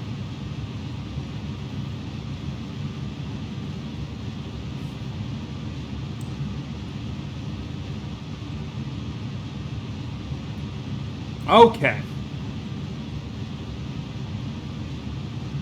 But if we want to do big missions, we're going to have to do something like that eventually.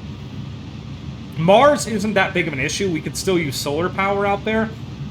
But if you're going to, like, Jupiter or Saturn on manned missions, you're going to have to send some sort of reactor up with people. You know, there's going to have to be that.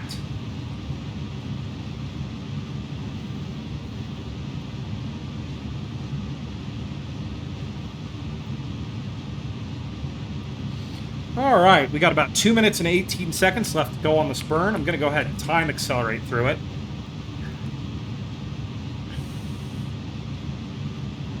And then we'll start thinking about prepping our spacecraft. We may, if we want to get this done in a timely fashion, have to do a re-entry on the night side. It's not really like the spacecraft has much control once it's in the atmosphere anyways, so...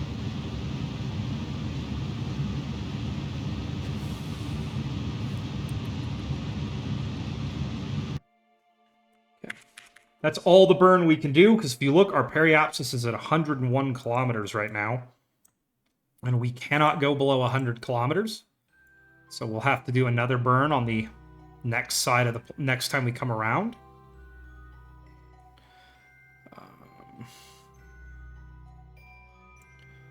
And that's what we're looking for right there, is something circular. I don't think we're going to have the time to do this. I'm going to set up a 2-minute burn. And we'll have to come around and do one more. We just want to keep this... We want the ship as low to the atmosphere as possible without going in. Okay, there we go. So we'll do a 2-minute burn, and then it'll take one more 2-minute burn to circularize.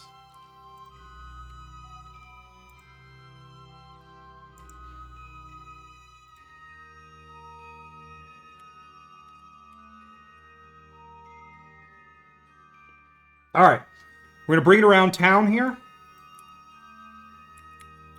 Oh, let's go ahead while we're in the sunlight and get oriented.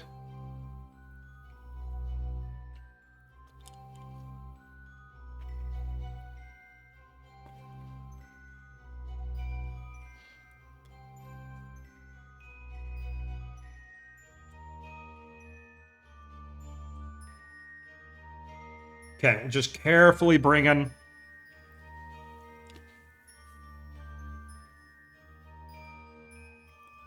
her around here.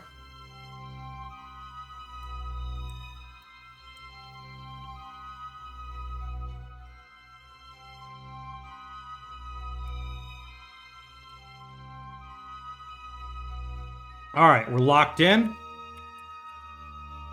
Good. It's time to accelerate up to our burn. And 8 minutes. 2 minutes, 1 minute.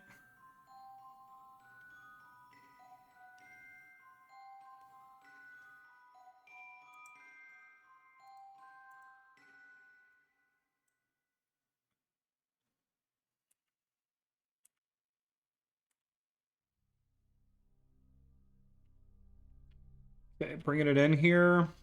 20 seconds. 10 seconds. 5, 4, 3, 2. Here we go. Big burn. Just trying to get... It takes so long to get to Eve, just in gameplay time.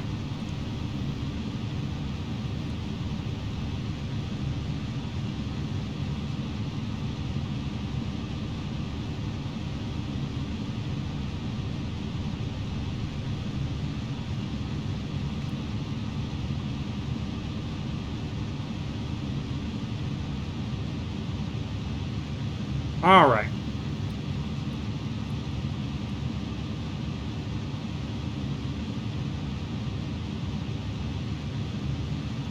Time accelerating through this burn.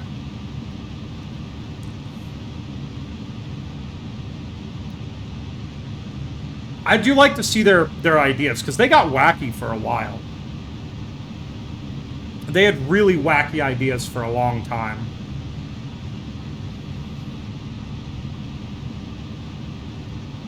I believe at one point after the Apollo program, they considered a manned flyby of Venus, which almost guaranteed would have been a disaster. It was more just to show off than anything.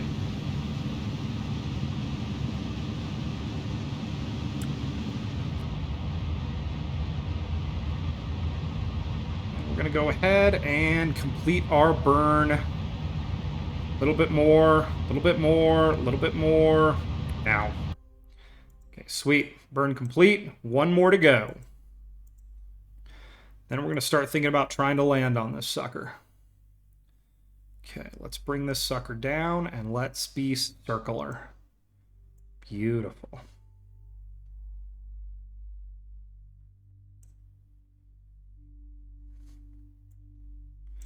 Well, it ain't going to get a whole lot more circular than that. So we'll do that. Okay, so we're going to set this burn up. Oh, is that the one that was the big triangle? Like the SSTO or whatever they tried to build?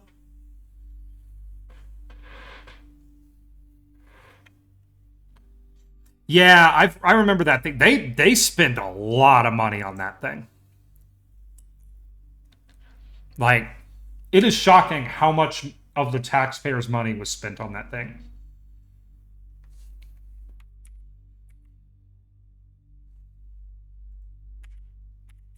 I mean, it was really believed for a while that SSTOs were the solution. I think SpaceX has kind of put that to bed as basically saying, no, you should stage it. Just make your stages highly recoverable. You know? Because the big thing about SSTOs is rapid reusability. That's supposedly what Starship's going to do for us.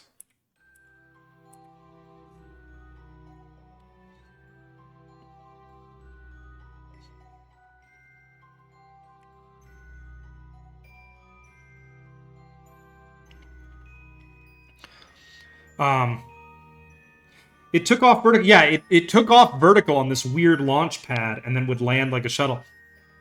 I don't know if SSTOs are really ever going to be a thing. Maybe space planes, but their payloads are going to be very small. You know? Their payloads are going to be tiny, because so much of what you're carrying is the fuel. I mean, space planes in Kerbal are kind of hard to build. I've only managed to get one or two up, and they were all so fragile.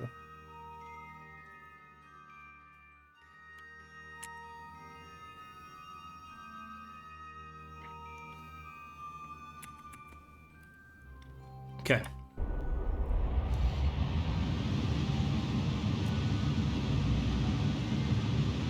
Setting our burn up. Time accelerating. Watching our periapsis very closely.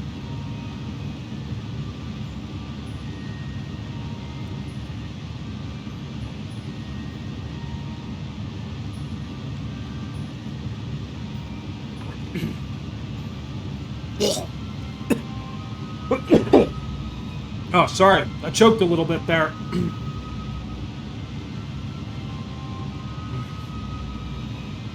I'm not very good at building SSTOs in Kerbal. Especially space planes. They vex me.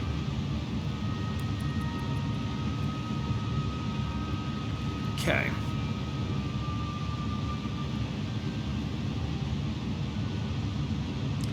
We're just waiting for this burn to finish.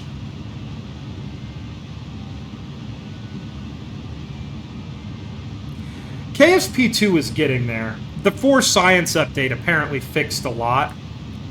To the point where I'm willing to give them a shot. I just don't want to buy it until I've beaten everything in KSP 1. You know, then I'll become a KSP 2 streamer. This is close enough. I'm calling this close enough. All right. So here is the peninsula that we're on. Now, what we really need to do is we're going to line the rocket so that we get good sun when we're on the sun side. And we're going to begin time accelerating to bring that peninsula lined up to a good spot in our orbit. Well, it's kind of... I'm the same way. Like, I got to get my Kerbals off this planet. I'll never forgive myself if I leave them here.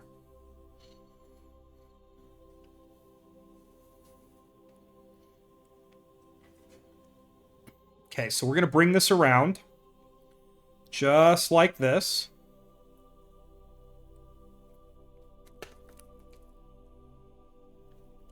There we go. Beautiful. Okay, I'm going to go ahead and quick save.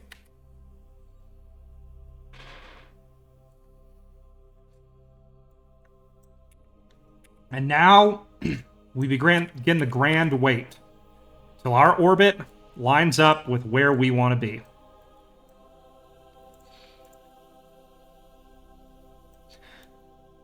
We're still having issues with power, even though this craft has 4, count them, 4 RTGs on it.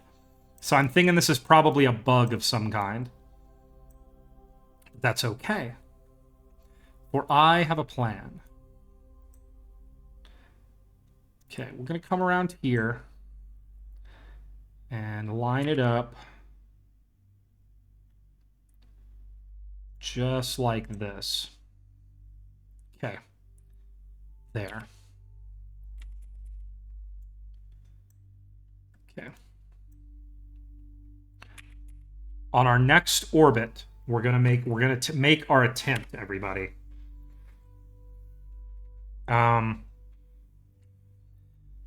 So we've got our orbital maneuver thing here. We're gonna do this a bit freestyle, everybody. Let's go ahead and add our maneuver here. Are we on, or will we be in sunlight? We will, so we'll have enough power to do it.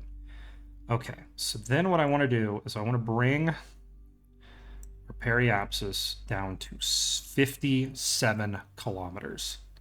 We know that's kind of the magic number. We might even go to 55 just to stop us a bit sooner. This will be our first attempt, everybody.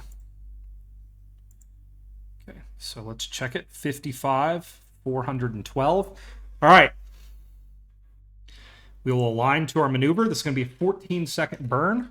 This will burn up a massive amount of our electric reserves, but we're going to do the entire re-entry if we can on the light side of the planet. The RTGs will hopefully keep us running. I think going interstellar, I know too that they really tried to revamp the physics engine from the ground up to kill a lot of the jank. You know?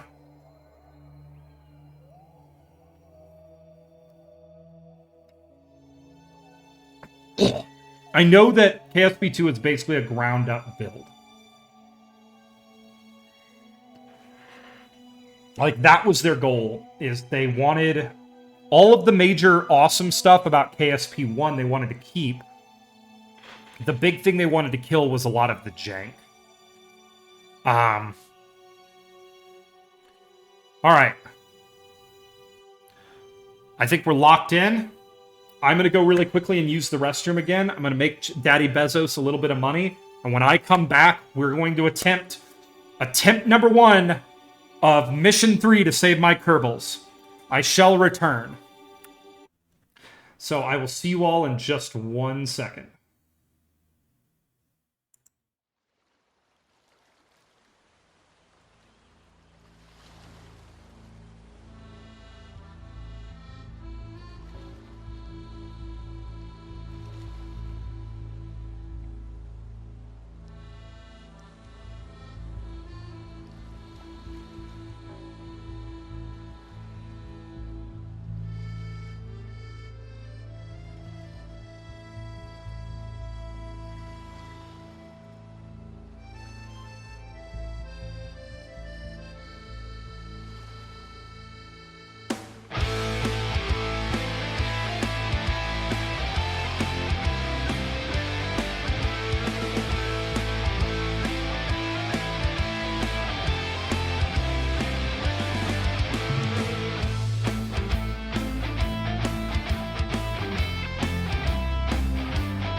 sorry for the wait, everybody. I got a call from a coworker, and I had to take it. So if I lost any of you during the intermeeting time there, I am sorry. I had to take that call. I could not take it, so I had to extend that break just a little bit longer. But that's okay. Let's get this game taken care of. Let's do this. Boo, boo, boo, boo. Okay, we're lined up. We're going to lose power. That's all right. We'll come around the planet and regain it.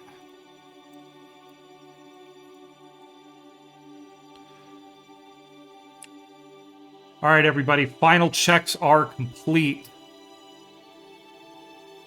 We're going to go dead here in a second. We are dark. Okay. Final checks are complete, everybody. Best of luck.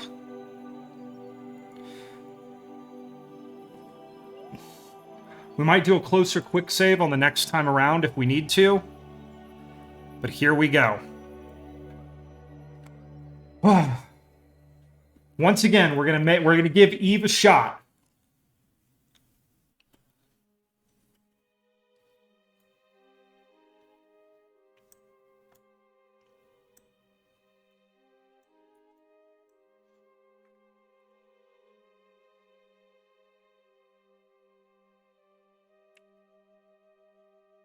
Now, we're not quite as high up as we were last time, which means we're going to need to do the stage separation here in preparation for landing very quickly. 2, 1, burn.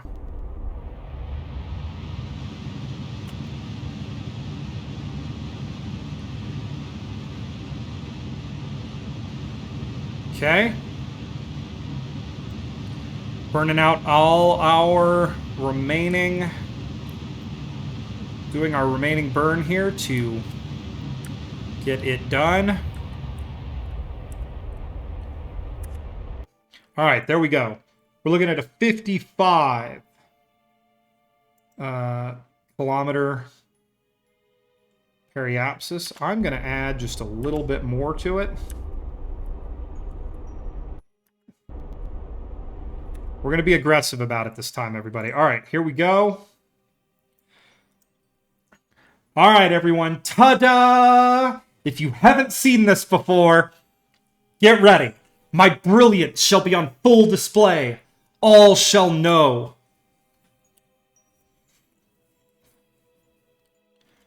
Okay, gonna get this swing going. We have good relay. Okay.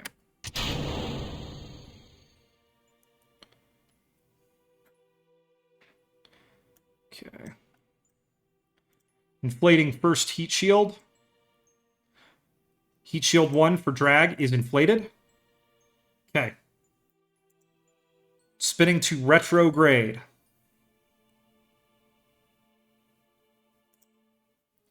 Inflating heat shield 2. Primary heat shield is inflated.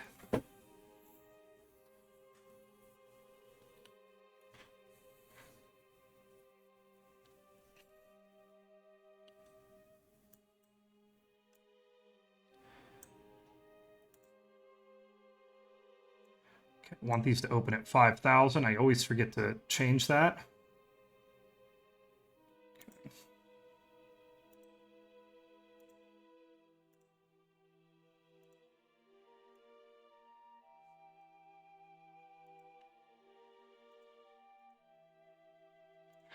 Okay.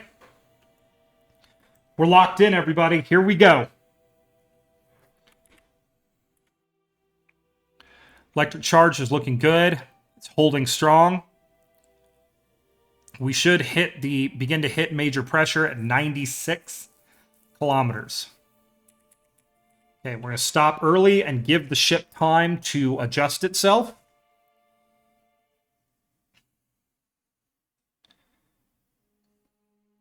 We're probably going to run this reentry almost to completion no matter where we come down. We want to make sure that we remember how. This takes a very specific sequence for everything to work. This is, once again, the most complex spaceship I've ever attempted to re-enter anywhere. So we're just going to see if we can get it to work.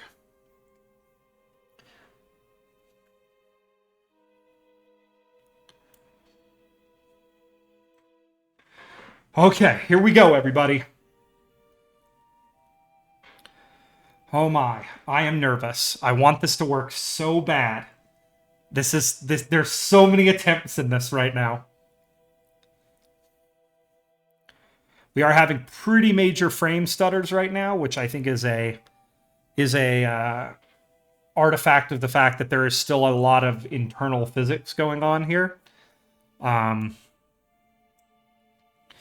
But as you can see, the ship is beginning her re-entry. 90 kilometers, looking good. Control authority is maintained. We are holding power, different from last time. We are holding power. We have some antennas hidden underneath this heat shield that are keeping our connection to the KSC right now through our relay of spacecraft. Really quickly, let's double check and see. Where are we? Which one is us? Here we are. Yeah, we have a good connection to this spacecraft right here, which will hold hopefully through our reentry. All right, our antennas or our parachutes are beginning to change color, meaning we are in atmosphere. We are experiencing drag. The barometer is starting to rise. Barometer is starting to rise. This is my most aggressive reentry because we have had trouble stopping on that isthmus where our rover sits. So we're going to do a much more aggressive reentry. We can always dial it back. The last spacecraft that I had speed brakes on it. It was very advanced because the concept was I wanted to kind of control my reentry. Unfortunately, that spacecraft would flip around. This one does too. But if it flips around, I got a heat shield on the front of it. So I take it we're in the approach phase for the skyscraper craft. Yes, we are at re-entry, Chris. What you set through last time happens again. Notice we're not at hour 7 of the stream. We're only at hour 2.5. That's how much more efficient I've become. I'm getting better at this streaming thing. If I do say so myself. So I did a much more aggressive reentry this time. I dropped our periapsis by almost 2 kilometers from last time. So I'm thinking we'll probably come up short. You can see the intermediate stage starting to roll away, catch the air. So we have 5 hours of reentry pain ahead of us. I'm hoping to get it right on attempt 1 or 2. I'm hoping to get it right on attempt 1 or 2. Probably 2. But we'll see. This is a preview for everybody of how this spacecraft operates. We can see the plasma beginning to form. Heat shields getting hot, doing their job. This heat shield is primarily here for drag and protection when we flip around, because this thing will flip around. It will lose control authority. That is just its way. But this is a much more aggressive reentry than I've ever done. I think we had it pretty dialed in last time, but I want to see if we go a little bit lower, a little bit more aggressive. 3 kilometers a second doesn't look too bad if it weren't so damn heavy. That's the thing. It is apocalyptically heavy. I mean, delta V calculations. Can I actually get it to show me how much this thing weighs? Maneuver tool. Yeah, I don't know if I can get it to show me how much this thing weighs. It's heavy. Up. There goes our interplanetary stage. It is beginning to tear itself apart in Eve's atmosphere. Those are probably just radiators and solar panels, though. The nuclear engines, I wouldn't be surprised if they survived re-entry. We can begin to hear the roar of the wind as the plasma blanket forms. The game has acknowledged we are coming home. We are not going back into space. I do not think we're gonna... I think we're a little low. I think I brought us in too low. Because we want to end up right here, and we're over here. Though the periapsis is moving away from us. We might get lucky. We'll see. It's going to take a very long time to slow this sucker down, so we might get lucky.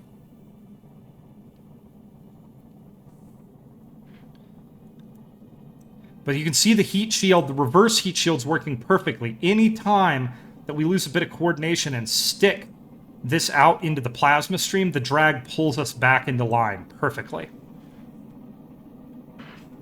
Too low. Terrain. Terrain. Pull up. Pull up. Landing gear. Landing gear.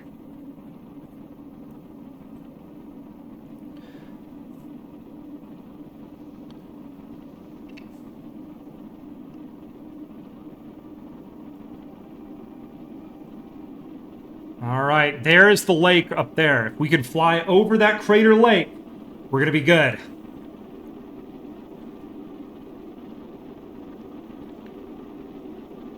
You can see the computer making small adjustments to pitch, yaw, and roll to keep us in line. The periapsis continues to fall. I'm really hoping this works. It'd be super cool if this works on the first try. Now, that's the thing. I have no control right now. So if we come down on a hillside, we've got to redo the entire re-entry. There's just no control of this thing once we're undershoot.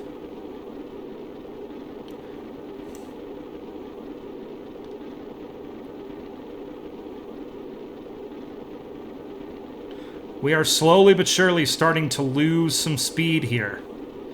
If it doesn't work on this go around, I'm going to make single kilometer kilometer and height adjustments to our periapsis to begin trying to dial this in.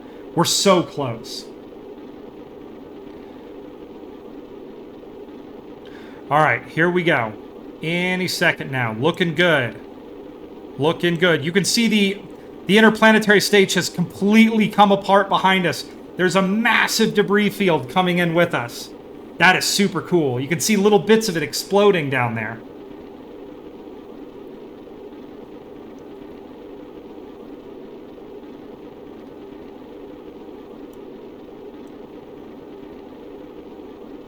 That's pretty neat. And we are slowly outrunning them because none of them is as heavy as us. And while the atmosphere can slow them down easy, it's struggling to slow down this monster. All right, I can see the shoreline that we're aiming for up there, everybody. Imagine not having quip saves and having to throw 5 of these at Eve until you find the PE that works. I know, right? How awful would that be?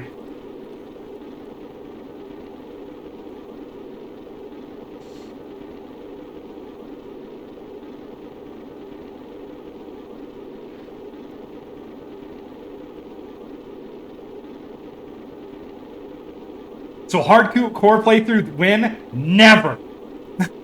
Never is the answer. I've had enough. After Eve is finished, we're taking like a couple week break from all things Kerbal. And I'm going to go play some like Souls-likes or something. I'm going to learn about a different type of frustration. Because this Eve has basically broken me. Hey, what's up, Eclipse? Yeah, Eve has broken me. Alright, pitch authority is maxed out. Here comes the flip, everybody.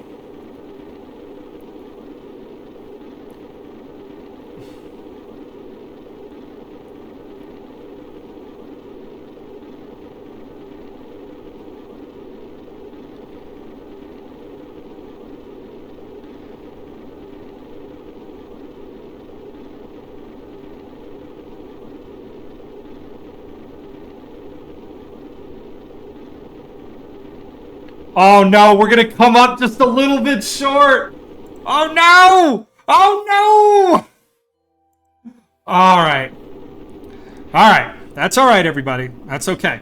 Let's test. That's okay. There's a perfect opportunity to test the rest of our reentry system. Let's at least get this thing undershoot.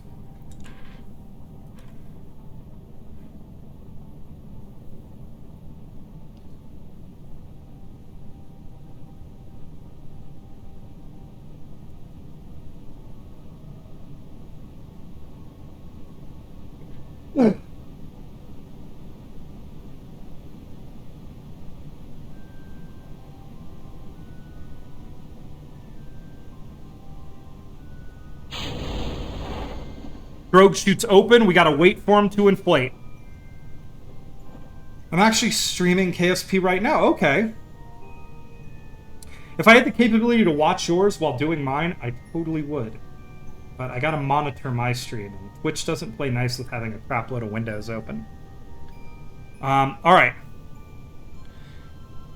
You can see part of the rocket is flexing to the outside of our, what's it called? Our fairing, which I'm not happy with, but whatever. Actually, I think that's a parachute. Okay, so that's okay.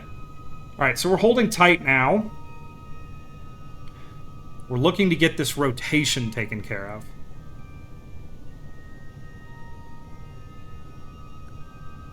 So I'm going to move this up here and make this our next stage. Okay. Cannot deploy while stowed. Well, whatever. I don't care.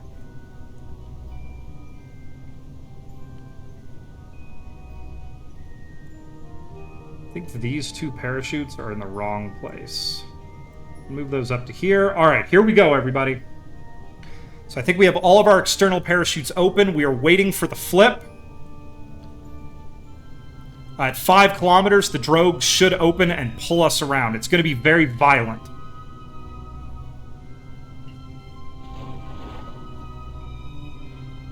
Whee! That did not work. Screw it. I'm going to use this chance to just let this thing go. Well, that didn't work.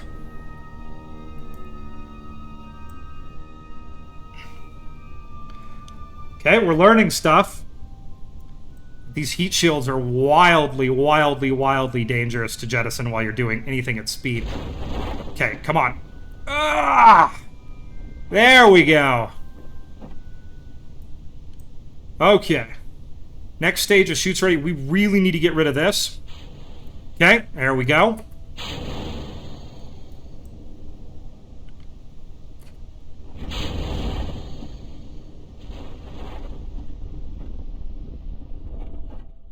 Okay. All right. Next stage. This one's going to be pretty violent. Oh my god, it worked! Oh my god, it all works! It all works!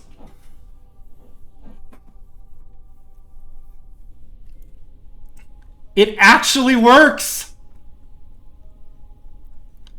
It's so much less jank than I thought it would be. I don't really know what this does. Oh, that's that thing. All right, let's go ahead and pop that. Okay. All right, and then... All right, everybody. That's what it's going to look like when we do this right. Which might take 7 or 8 more tries. F9. Okay, what have we learned? We learned that we need to have a periapsis that's ever so slightly higher. Yeah, I like that term, the bouquet of chutes. I like that term. Also, Ice King, what's going on? Thanks for stopping by. Chris, thanks for popping back in. I think we're going to get it. I think this could be the stream. Here's the thing. If I can get this thing sitting on the surface of Eve, I might end the stream there. Or I might do an ascent test. Okay? We might do an ascent test. All right, first things first, I'm going to put this maneuver here. Add maneuver. We're going to bring our periaps down to 56.5 kilometers. Okay.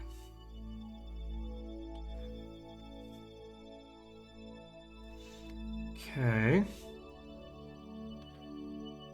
Yeah, 56.5. 56.5. Close enough. All right, there we go. Now I'm going to close. I'm going to hit F5 for safety. That way our maneuver will always be in the same place, and if we need to make any more adjustments, we can. Now, we turn to the maneuver. We're going to run out of power on the dark side because this game's buggy as hell. That's okay. I don't care. I don't care at this point. I want it to work. I am so confident right now. I'm so confident that it's going to work now.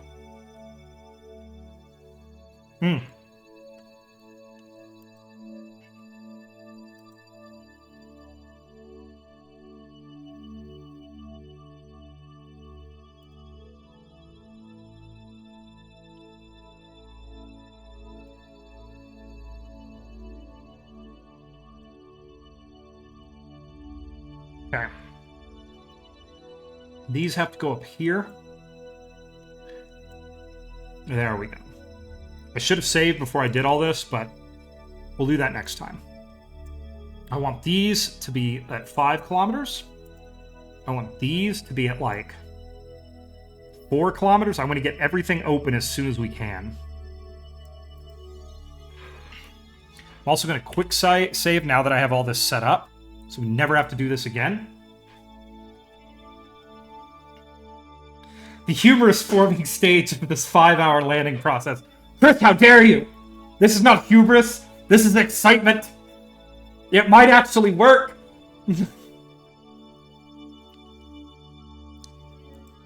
Eve, everyone here knows that Eve has been the planet that's given us the most trouble. Tylo was bad too, but Eve has been the worst one. But now, as we enter the dark side of this planet, we think closely about our final attempt. Or our second to third or fourth to final attempt. Can it be done? Who knows? Do I think it can be done? Absolutely. I'm hoping so. It'll be a big moment. I'm happy everyone's here for it. If we can just get this thing on the surface, and if we test it and it works, I'll be so happy. That means the next stream will start with me launching another one of these behemoths at Eve. So we get both rockets there, get everything set up, and start getting Kerbals off the planet.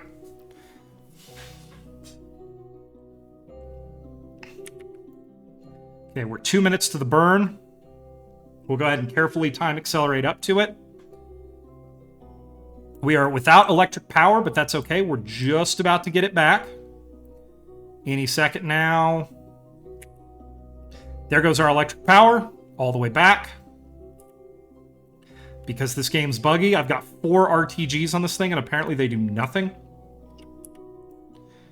Okay. Here we go.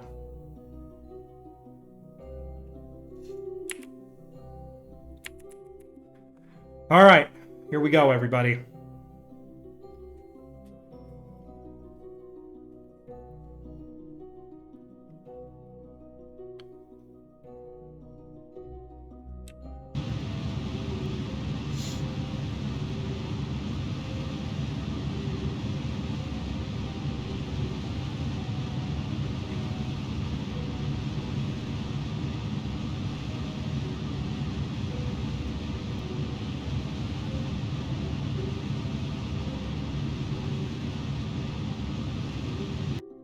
Okay, there we go. We're looking at 55 and a half. I don't know if I really like that too much, so I think that's a little too low. It's higher than we were last time, but I think I want to get up to at least 56. I know I said 56 and a half, but let's see what 56 does for us.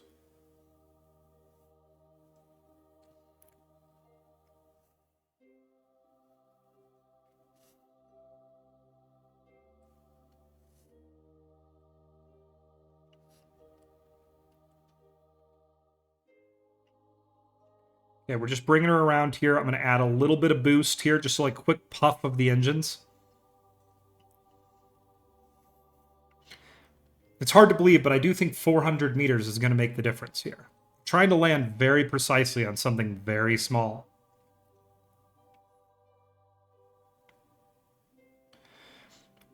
2 weeks, 5 hours is nothing. Yeah. I mean, I've always known it was going to be the big one. I've always known it was going to be the problem, you know?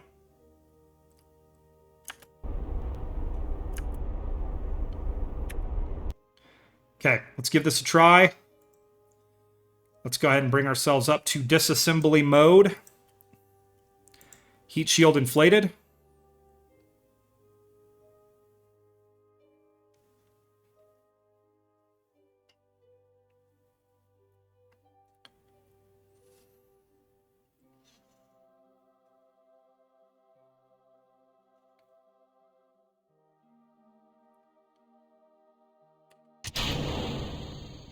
No going back now, everybody.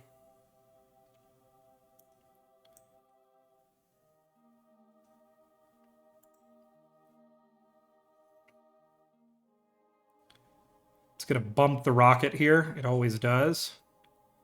Gently push it out of the way. There we go. Inflating heat shield.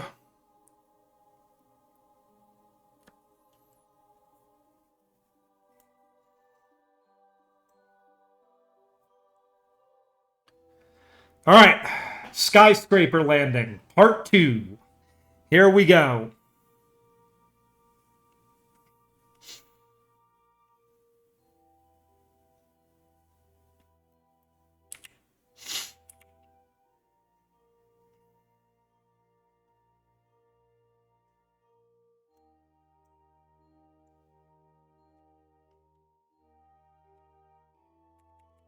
Okay, here we are. 96,000. It kills my my time acceleration anyways. And after the issue with the rover, the space dump truck, we are not time accelerating in Eve's atmosphere ever. We all remember what happened there. Okay, here we go.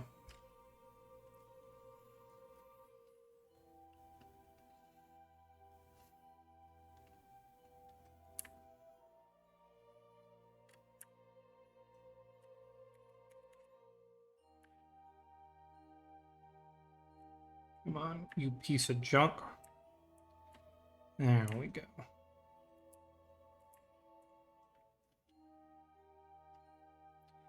Okay, there we go. I like our attitude now. And now we're just falling, everybody. Hands off the controls for a while. We're going to watch the same thing we've watched like 10 times. I brought stuff to Eve, then constructed parts of it on the surface. It was a multiple landing. I mean, that's the thing. So I had, for my Eve mission, I had to land the dump truck. I had to land the Kerbals, drive the dump truck over to the Kerbals, put the Kerbals inside the dump truck. Dump truck took 2 attempts to land properly. One time it landed so far away, and it got fairly heavily damaged on its way to the Kerbals. Then we did the Eve road trip stream, where the entire thing was me driving the dump truck over to my Kerbals. Then we did the first attempt at landing the skyscraper, which was, it had the long kind of structural post at the end of it. It was like a teardrop shape, and there were air brakes back there for drag. That didn't work. Then last stream, we did a very similar craft to this, except it would destroy itself upon launch on Eve. We found that out at the very end of the stream. There is a part of my Twitch story. I'm also going to put that on YouTube Shorts eventually, that stupidity. And then finally, we're here with a craft that tested well on Kerbin. It made it to orbit around Kerbin with 5 kilometers a second left in the tank. That should be enough. Maybe. So, we're going to see. But this has been a long time coming. All right, the heat shield's starting to heat up. It's going to be a couple minutes, like a minute or 2 more before the plasma blanket begins to form. But we're starting to get warm. All right, let's go to... so we can watch our pitch, roll, and yaw authority here. This could be the one, everybody. I want to get it on the surface, and I want to take off and like just we'll quick save it on the surface, but then I want to test and see if it can actually do the thing. Because all this is for naught if this thing cannot climb out of Eve's atmosphere.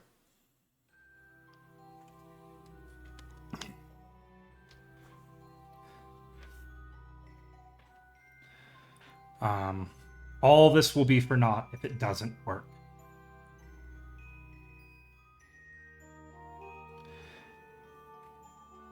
Also, it's using vector engines and arrow spikes, which are supposed to be like the most efficient for Eve's atmosphere.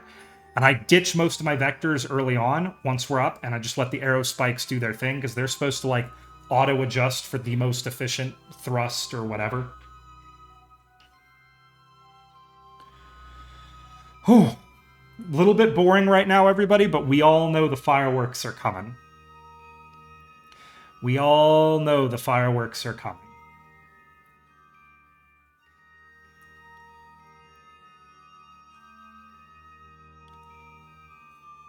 The big thing is, can we get this thing stopped? Over the ocean, we can get it stopped. But over land, that's maybe like a kilometer higher than the ocean, I don't know if we're going to be able to slow down in time. Like, it's so heavy. There's a reason we have this many parachutes. It's so heavy.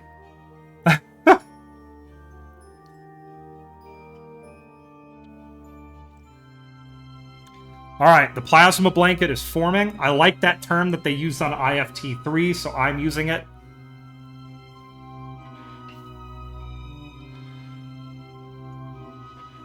We can hear in the background the interplanetary stage is beginning to tear itself apart. It's up there this time.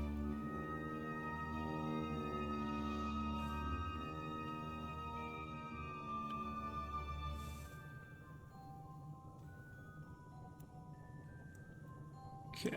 There, the camera changed. We are definitely coming to Eve now. There it is, everybody. The crater lake that is one of our major hurdles here. We're coming into it with a lot more speed than we did last time, which is good.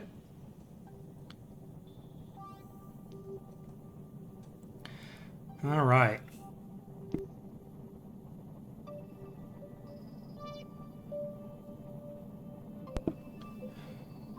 Okay.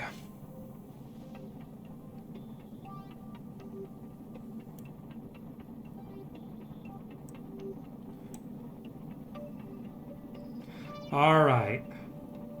Any second now.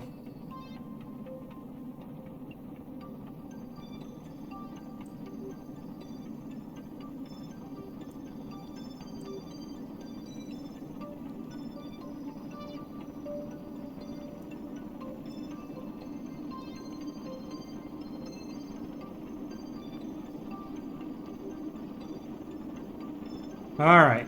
Looking good. Looking okay, I think. Still puttering along at about 3 kilometers a second here. Electric charge looks good.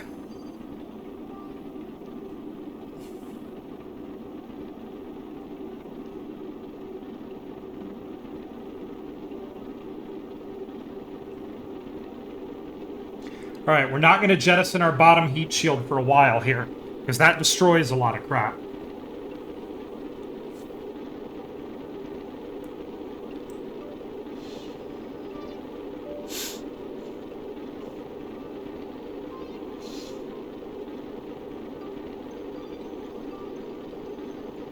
Okay, still staying pretty stable. It is going to do its flip. It likes to flip every time. There's nothing I can do to stop it. But we prepared for that with our double heat shield system.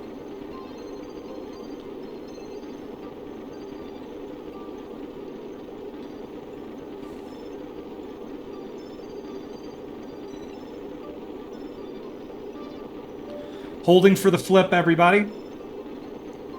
If only there was a way to make power from heat. I mean, technically, that's what RTGs do. The heat given off by the radioactive decay of plutonium creates a a difference in temperature. And that is used with some electronic magic to generate heat. It's actually going to be a problem if we ever want to put the rover down on Venus that NASA's thinking about. I don't think they really know how they're going to power it because... the gradient. The thermal gradient that you would need for an RTG, because Venus is so hilariously hot, doesn't really work. So, generation of heat is going to be a thing. And if you really think about it, you kind of need a thermal gradient to generate electricity from heat no matter what. I mean, steam engines, you're turning either a turbine or a piston, and you need a pressure gradient and I think a heat gradient to really make steam engines work, so. All right, we are arriving over the peninsula that we are looking for. Here we are. Now, we just need to hope that it comes down in a flat spot.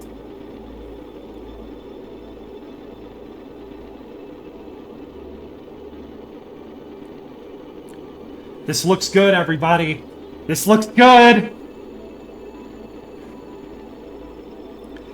Don't you put that evil on me, Chris. Don't you put that evil on me. Don't you put that evil on me, Ricky Bobby. God, I love that. I need to rewatch Ricky Bobby. That's such a funny movie. All right, we're getting real hot.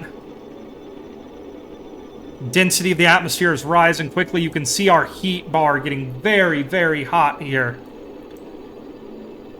We're beginning to lose our authority. The flip is coming. Switching to radar altimeter. I'm that confident right now. There's the flip.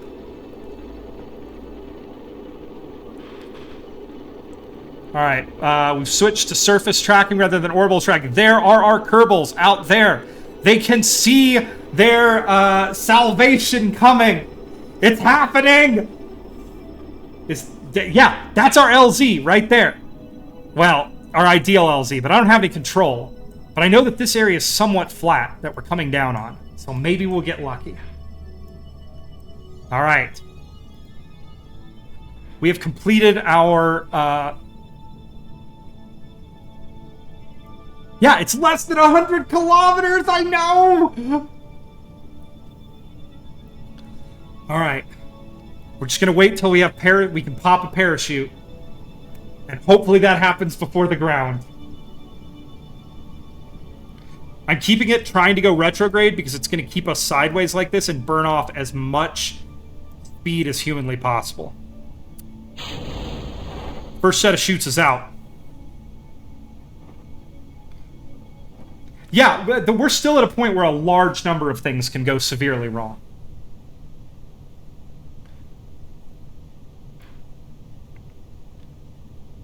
That's okay. We're just holding tight. At 5 kilometers, we'll start reconfiguring for landing. I wish I could set my chutes to open higher. Looking at you, heat shield. It's all right. It's going to work this time, everybody. It's going to work. I actually have a... What is it called? A decoupler down there, which I'm going to fire this time. Hey, what's up, Pinguino? How are you? Thanks for stopping by. You've joined at an extremely crucial moment. All right. Hands off, 8 kilometers above the ground. Waiting for some inflation on these chutes, then we'll pop the next set almost immediately.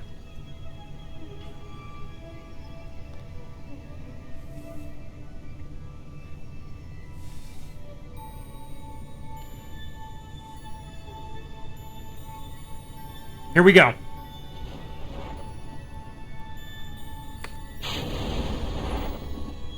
Other chutes are inflated, waiting for 4 kilometers for full inflation. Flip, baby, flip! Yeah! Yeah! Some of our chutes have not fully inflated. Why is that?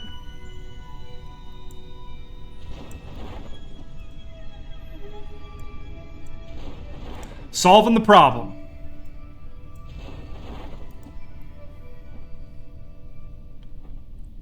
Okay, some of our drogue chutes didn't inflate. Whatever, I don't care. Jettison heat shield. There it goes! There it goes! Get away! Get away! Get away! Get away! Okay, there we go. There we go. All right, here we go. Freaking terrifying, but beautiful. Look at that. That is gorgeous right there. Look at that. Okay, no time to get distracted by how cool, unbelievably cool that looked. All right, the next step, we got to get our main chutes open.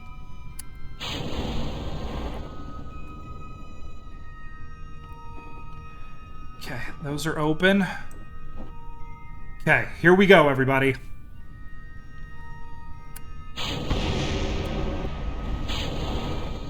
What did it blow up? Okay. We'll have to get landed to see if it caused any major issues. Hoping it didn't. Sorry, I scrolled wrong. God, I'm trying to control these scrolls. Oh, you stay away from me. You stay away from me, you evil heat shield. Okay. Alright, we're going very slowly. There we go. There we go. Lights on. Landing gear down. Here we go. Oh. Like, I'm afraid to touch anything now. I'm hoping that the fall from altitude is going to destroy that heat shield. And we're getting data. I mean, I don't think we're actually getting really any data. But that's okay.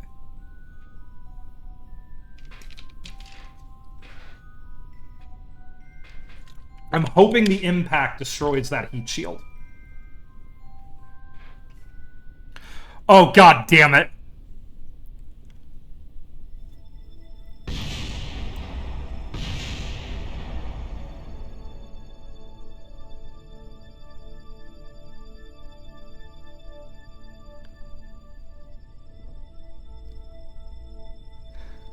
I'm just gonna take that one as a win, everybody. We might need to turn the ejection force of that of that fairing up a little bit. Oh my god.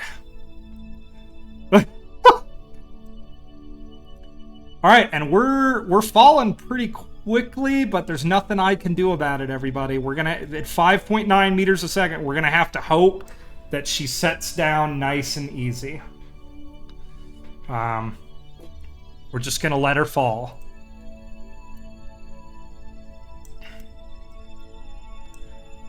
We're just gonna let her fall.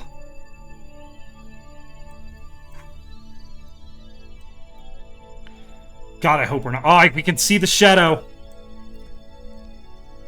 We're 60 kilometers away. I'm prepared to call this one good and drive to this thing if this works. Oh, god damn it. The stupid fairing is gonna give me a heart attack. How many more pieces of fairing are up there? We do have some debris up there. Now, I set the rockets on that to help it move away from the spacecraft. I'm really hoping that all of our Seppi boys are still on board. It looks like they all survived, which is important for the ascent. All right, here we go, everybody. Oh, God. I have no control.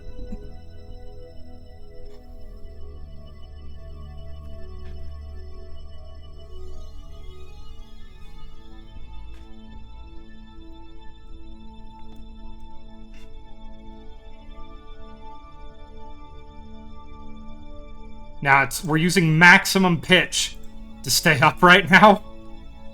So, we're gonna extend our solar panels and hope that we can hold power long enough to stay up.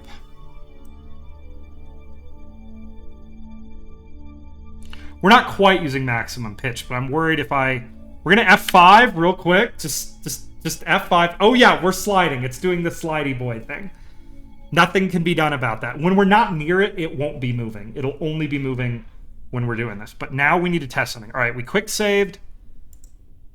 Will it tip with the SAS off? Okay, it will not. That's our first test. All right, everybody, you know what time it is. We're gonna... Okay, this is bad. Okay, we just lost some of our landing gear on these stupid things. On these fairings. These fairings are going to kill us.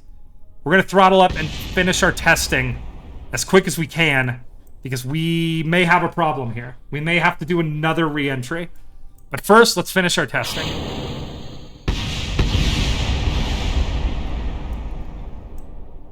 Only one step remains, everybody. Let's see if she can go to orbit. Okay, which way is east? We'll figure it out in the air. Here we go.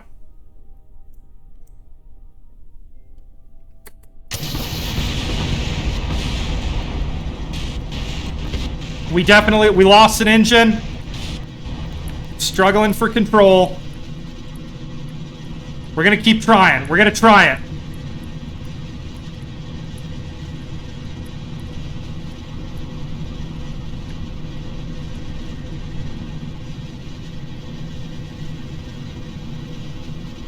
Yep. Pretty hard to fly. And...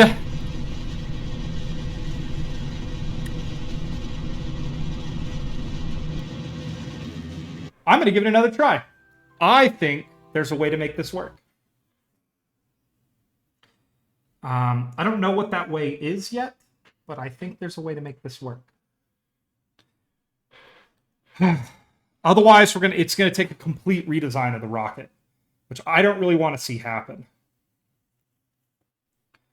All right. We know that the fairings are a problem, because the fairings cause... We're already exploding as I'm loading in.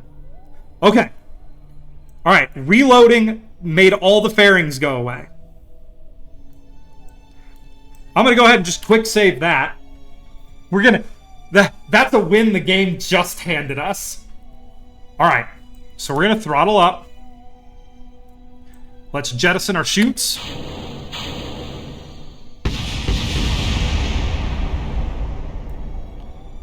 Okay, rocket's looking good. I'm going to try like 80% throttle and see if that helps us, and then we'll throttle up once we're clear. Good luck, everybody.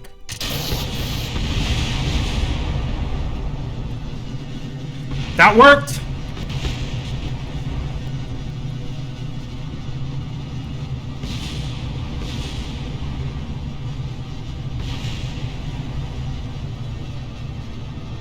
It's not the most aerodynamically stable thing in the world, as you can see. Okay. Can we go to space?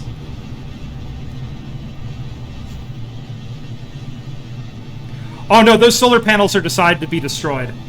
They're part of the landing system. There's another set of solar panels on the very top. Oh, God. Ah! We shall try again. We shall try again. But yeah, okay, so takeoff procedure involves a handy amount of crossing our fingers. It does. The rocket is not the greatest flying thing I've ever created. I also thought that I ejected my vectors before my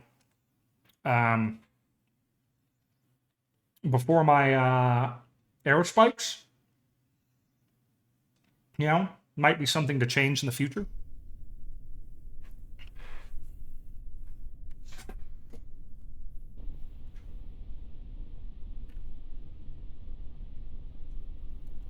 We just have to figure out if it's doable, everybody.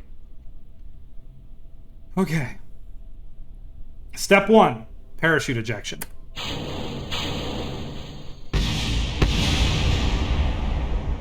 Parachute ejection complete. But yeah, these solar panels are designed to break away. Okay, we throttle up to 80%.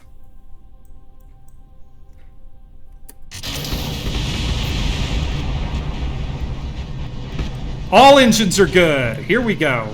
Let's try again.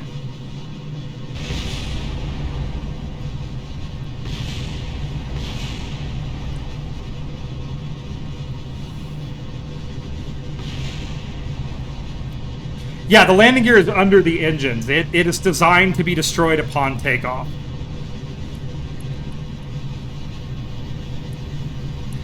Okay, gonna do an orbital roll here. Nope, that loses us control, so we're not going to do that. We're not even going to worry about it until we're high enough. There we go.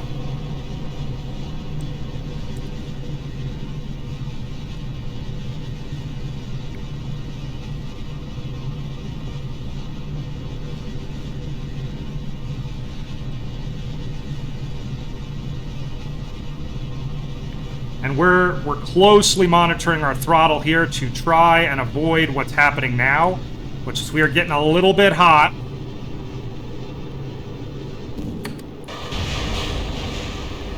And okay, so we're learning. Every step of this process is an opportunity to learn. All right, F9. We're gonna try again. Every step. We have to know what the launch profile... We have to get a launch profile that works before we put a curval on this thing.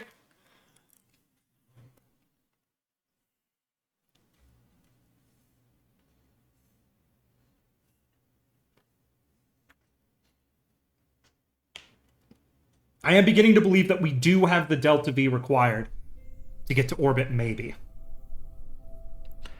I think we can actually throttle down a bit lower. Let me go ahead and pause. I really have to go to the bathroom, so I'm going to go to commercial break. It shouldn't be as long as the last one, and I'm going to make Daddy Bezos some money. I'll be right back, everybody.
And we're back. But yeah, I agree, Chris. I think we get up to like 80% throttle for liftoff. Then we cut our throttle back to like 60% and just climb through the atmosphere as efficiently as we can. And then we really are only going to pour it to her when we get up to altitude. Because we were doing like 700 or 800 meters a second there. And that's fast in Kerbal's atmosphere. Okay, here we go. So let's do it again. We're going to learn how this works every time. So first, pop those. Boom, boom, boom, boom, boom. Throttle up to 80%, roughly. Okay, here we go, everybody. Engines are engaged, and we are climbing.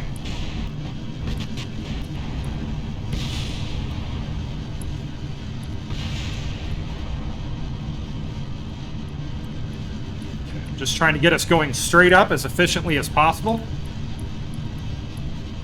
Oh, she's fighting me. She is not perfectly aerodynamically stable in an atmosphere of this extreme density.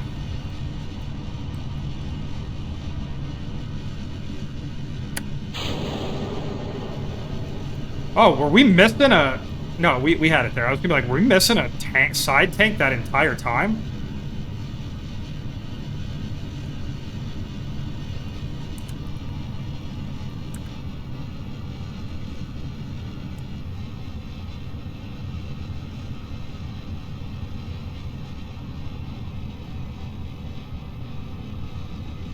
Okay, we are at nearly a third throttle and still climbing. Yeah, I would have felt that tank missing, I agree. We're pushing for 19 kilometers.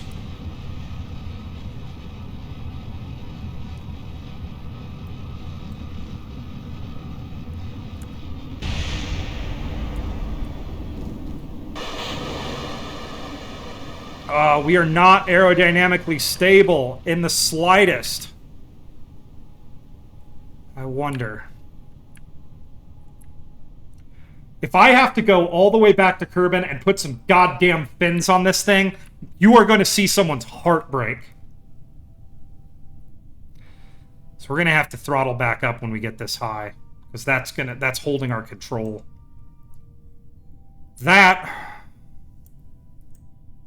or we start our... Okay. That, or we start our gravity turn slightly early.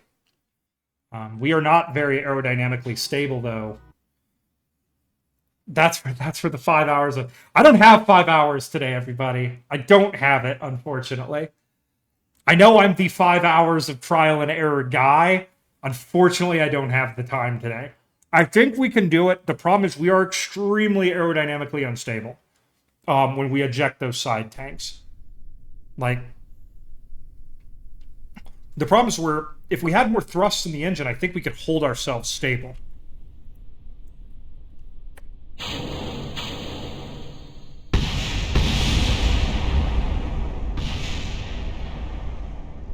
Okay. Throttle up to 80%. And launch. All engines... We're missing an engine. Gosh darn it. We're going to try anyways.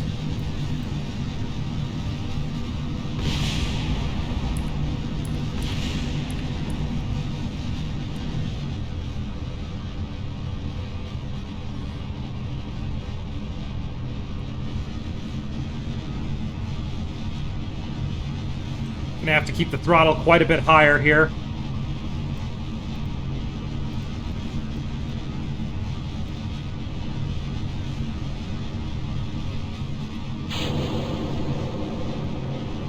Okay, we have the rest of our engines. We're gonna keep trying.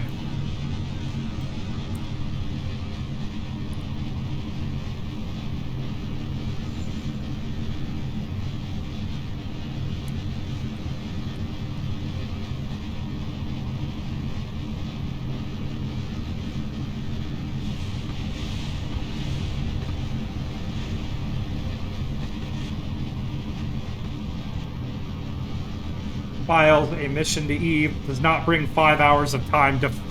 Or flies a mission to Eve does not bring 5 hours of time to fuck around. Hey, I said at the beginning of the stream, everybody, I have crap to do today. No! Oh my god, it's true. We're gonna have to put freaking...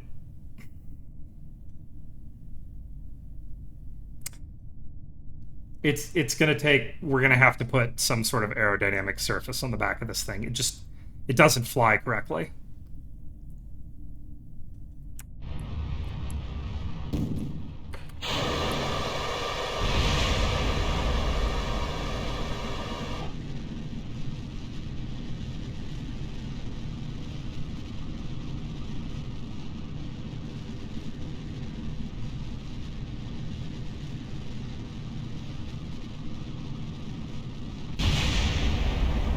I don't even know what that was.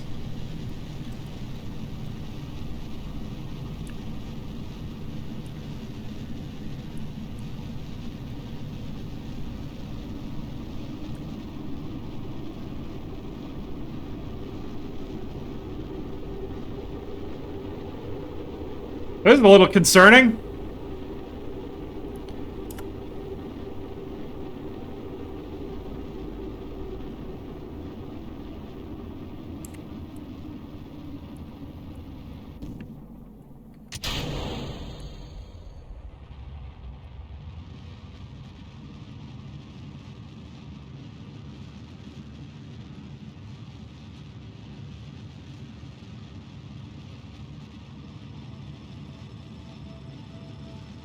I mean, if this thing still makes it, then I am going to put airfoils on. Go back to Kerbin, put airfoils on it, and we're going to try this thing again.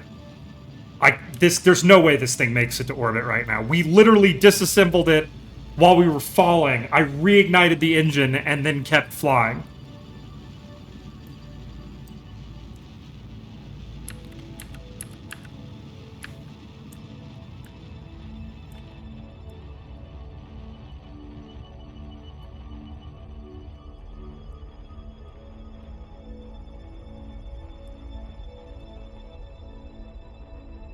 No way. No way. I mean, honestly, if this works, I'll put a Kerbal on it, and we'll just kill that Kerbal 1,000 times to try to get him into space.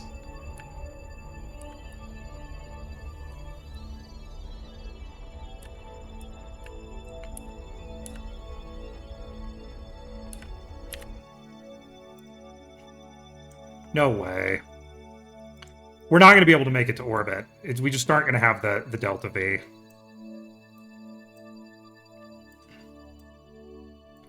God damn it.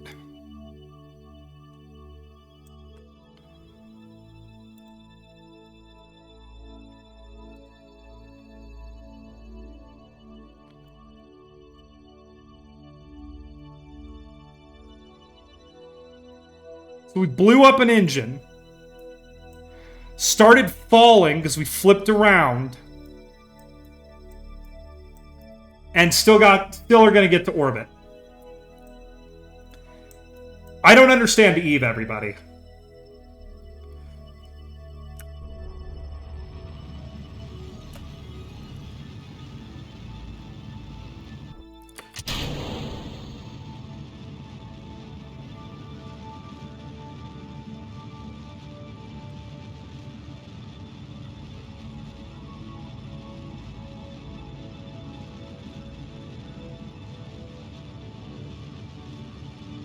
We even got to a high orbit. Like, I don't understand this game.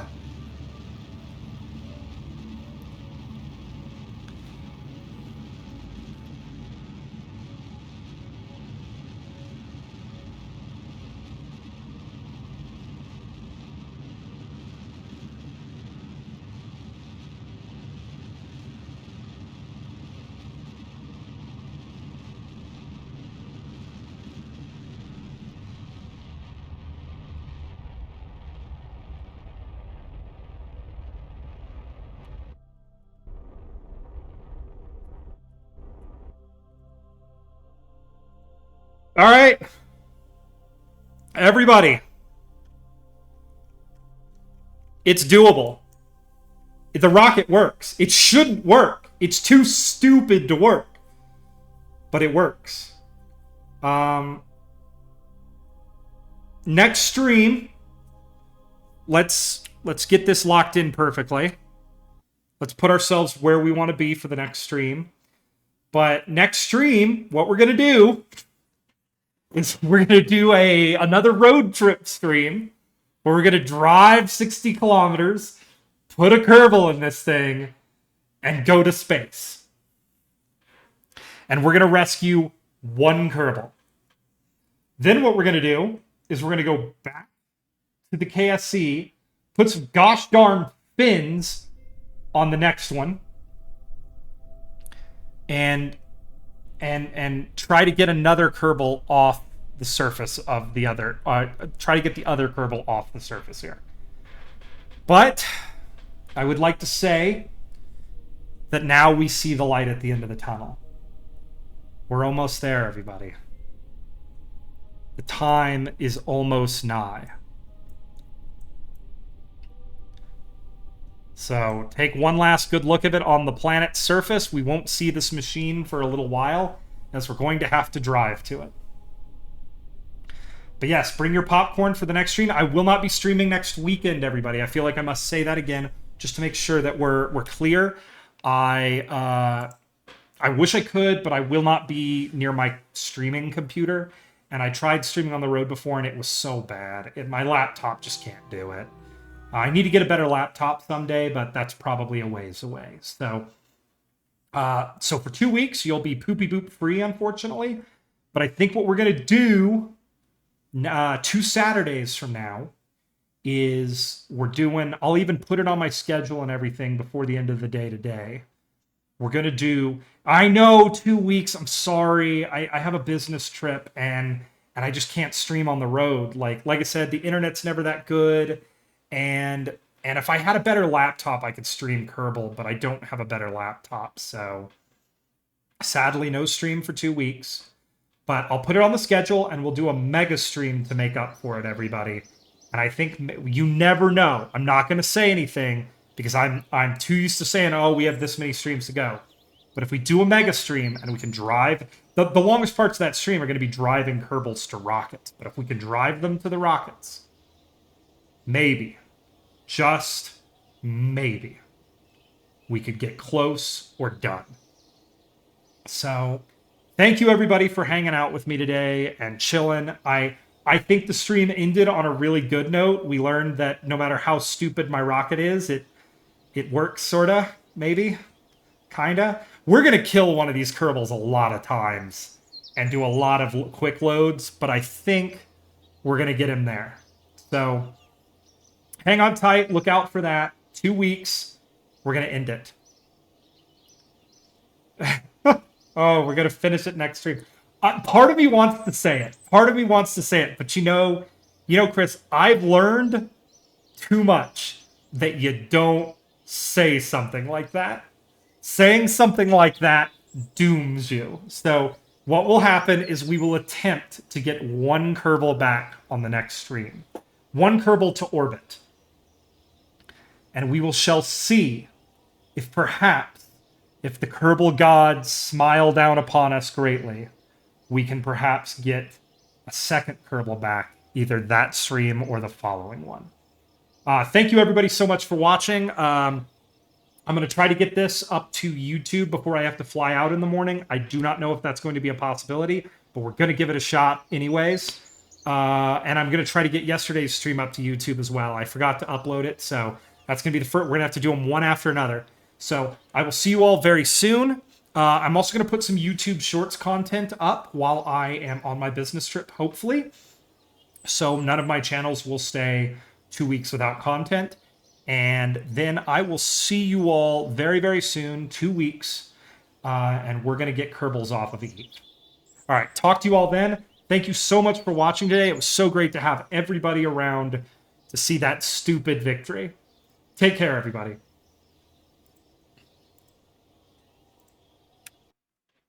Boop-a-doop.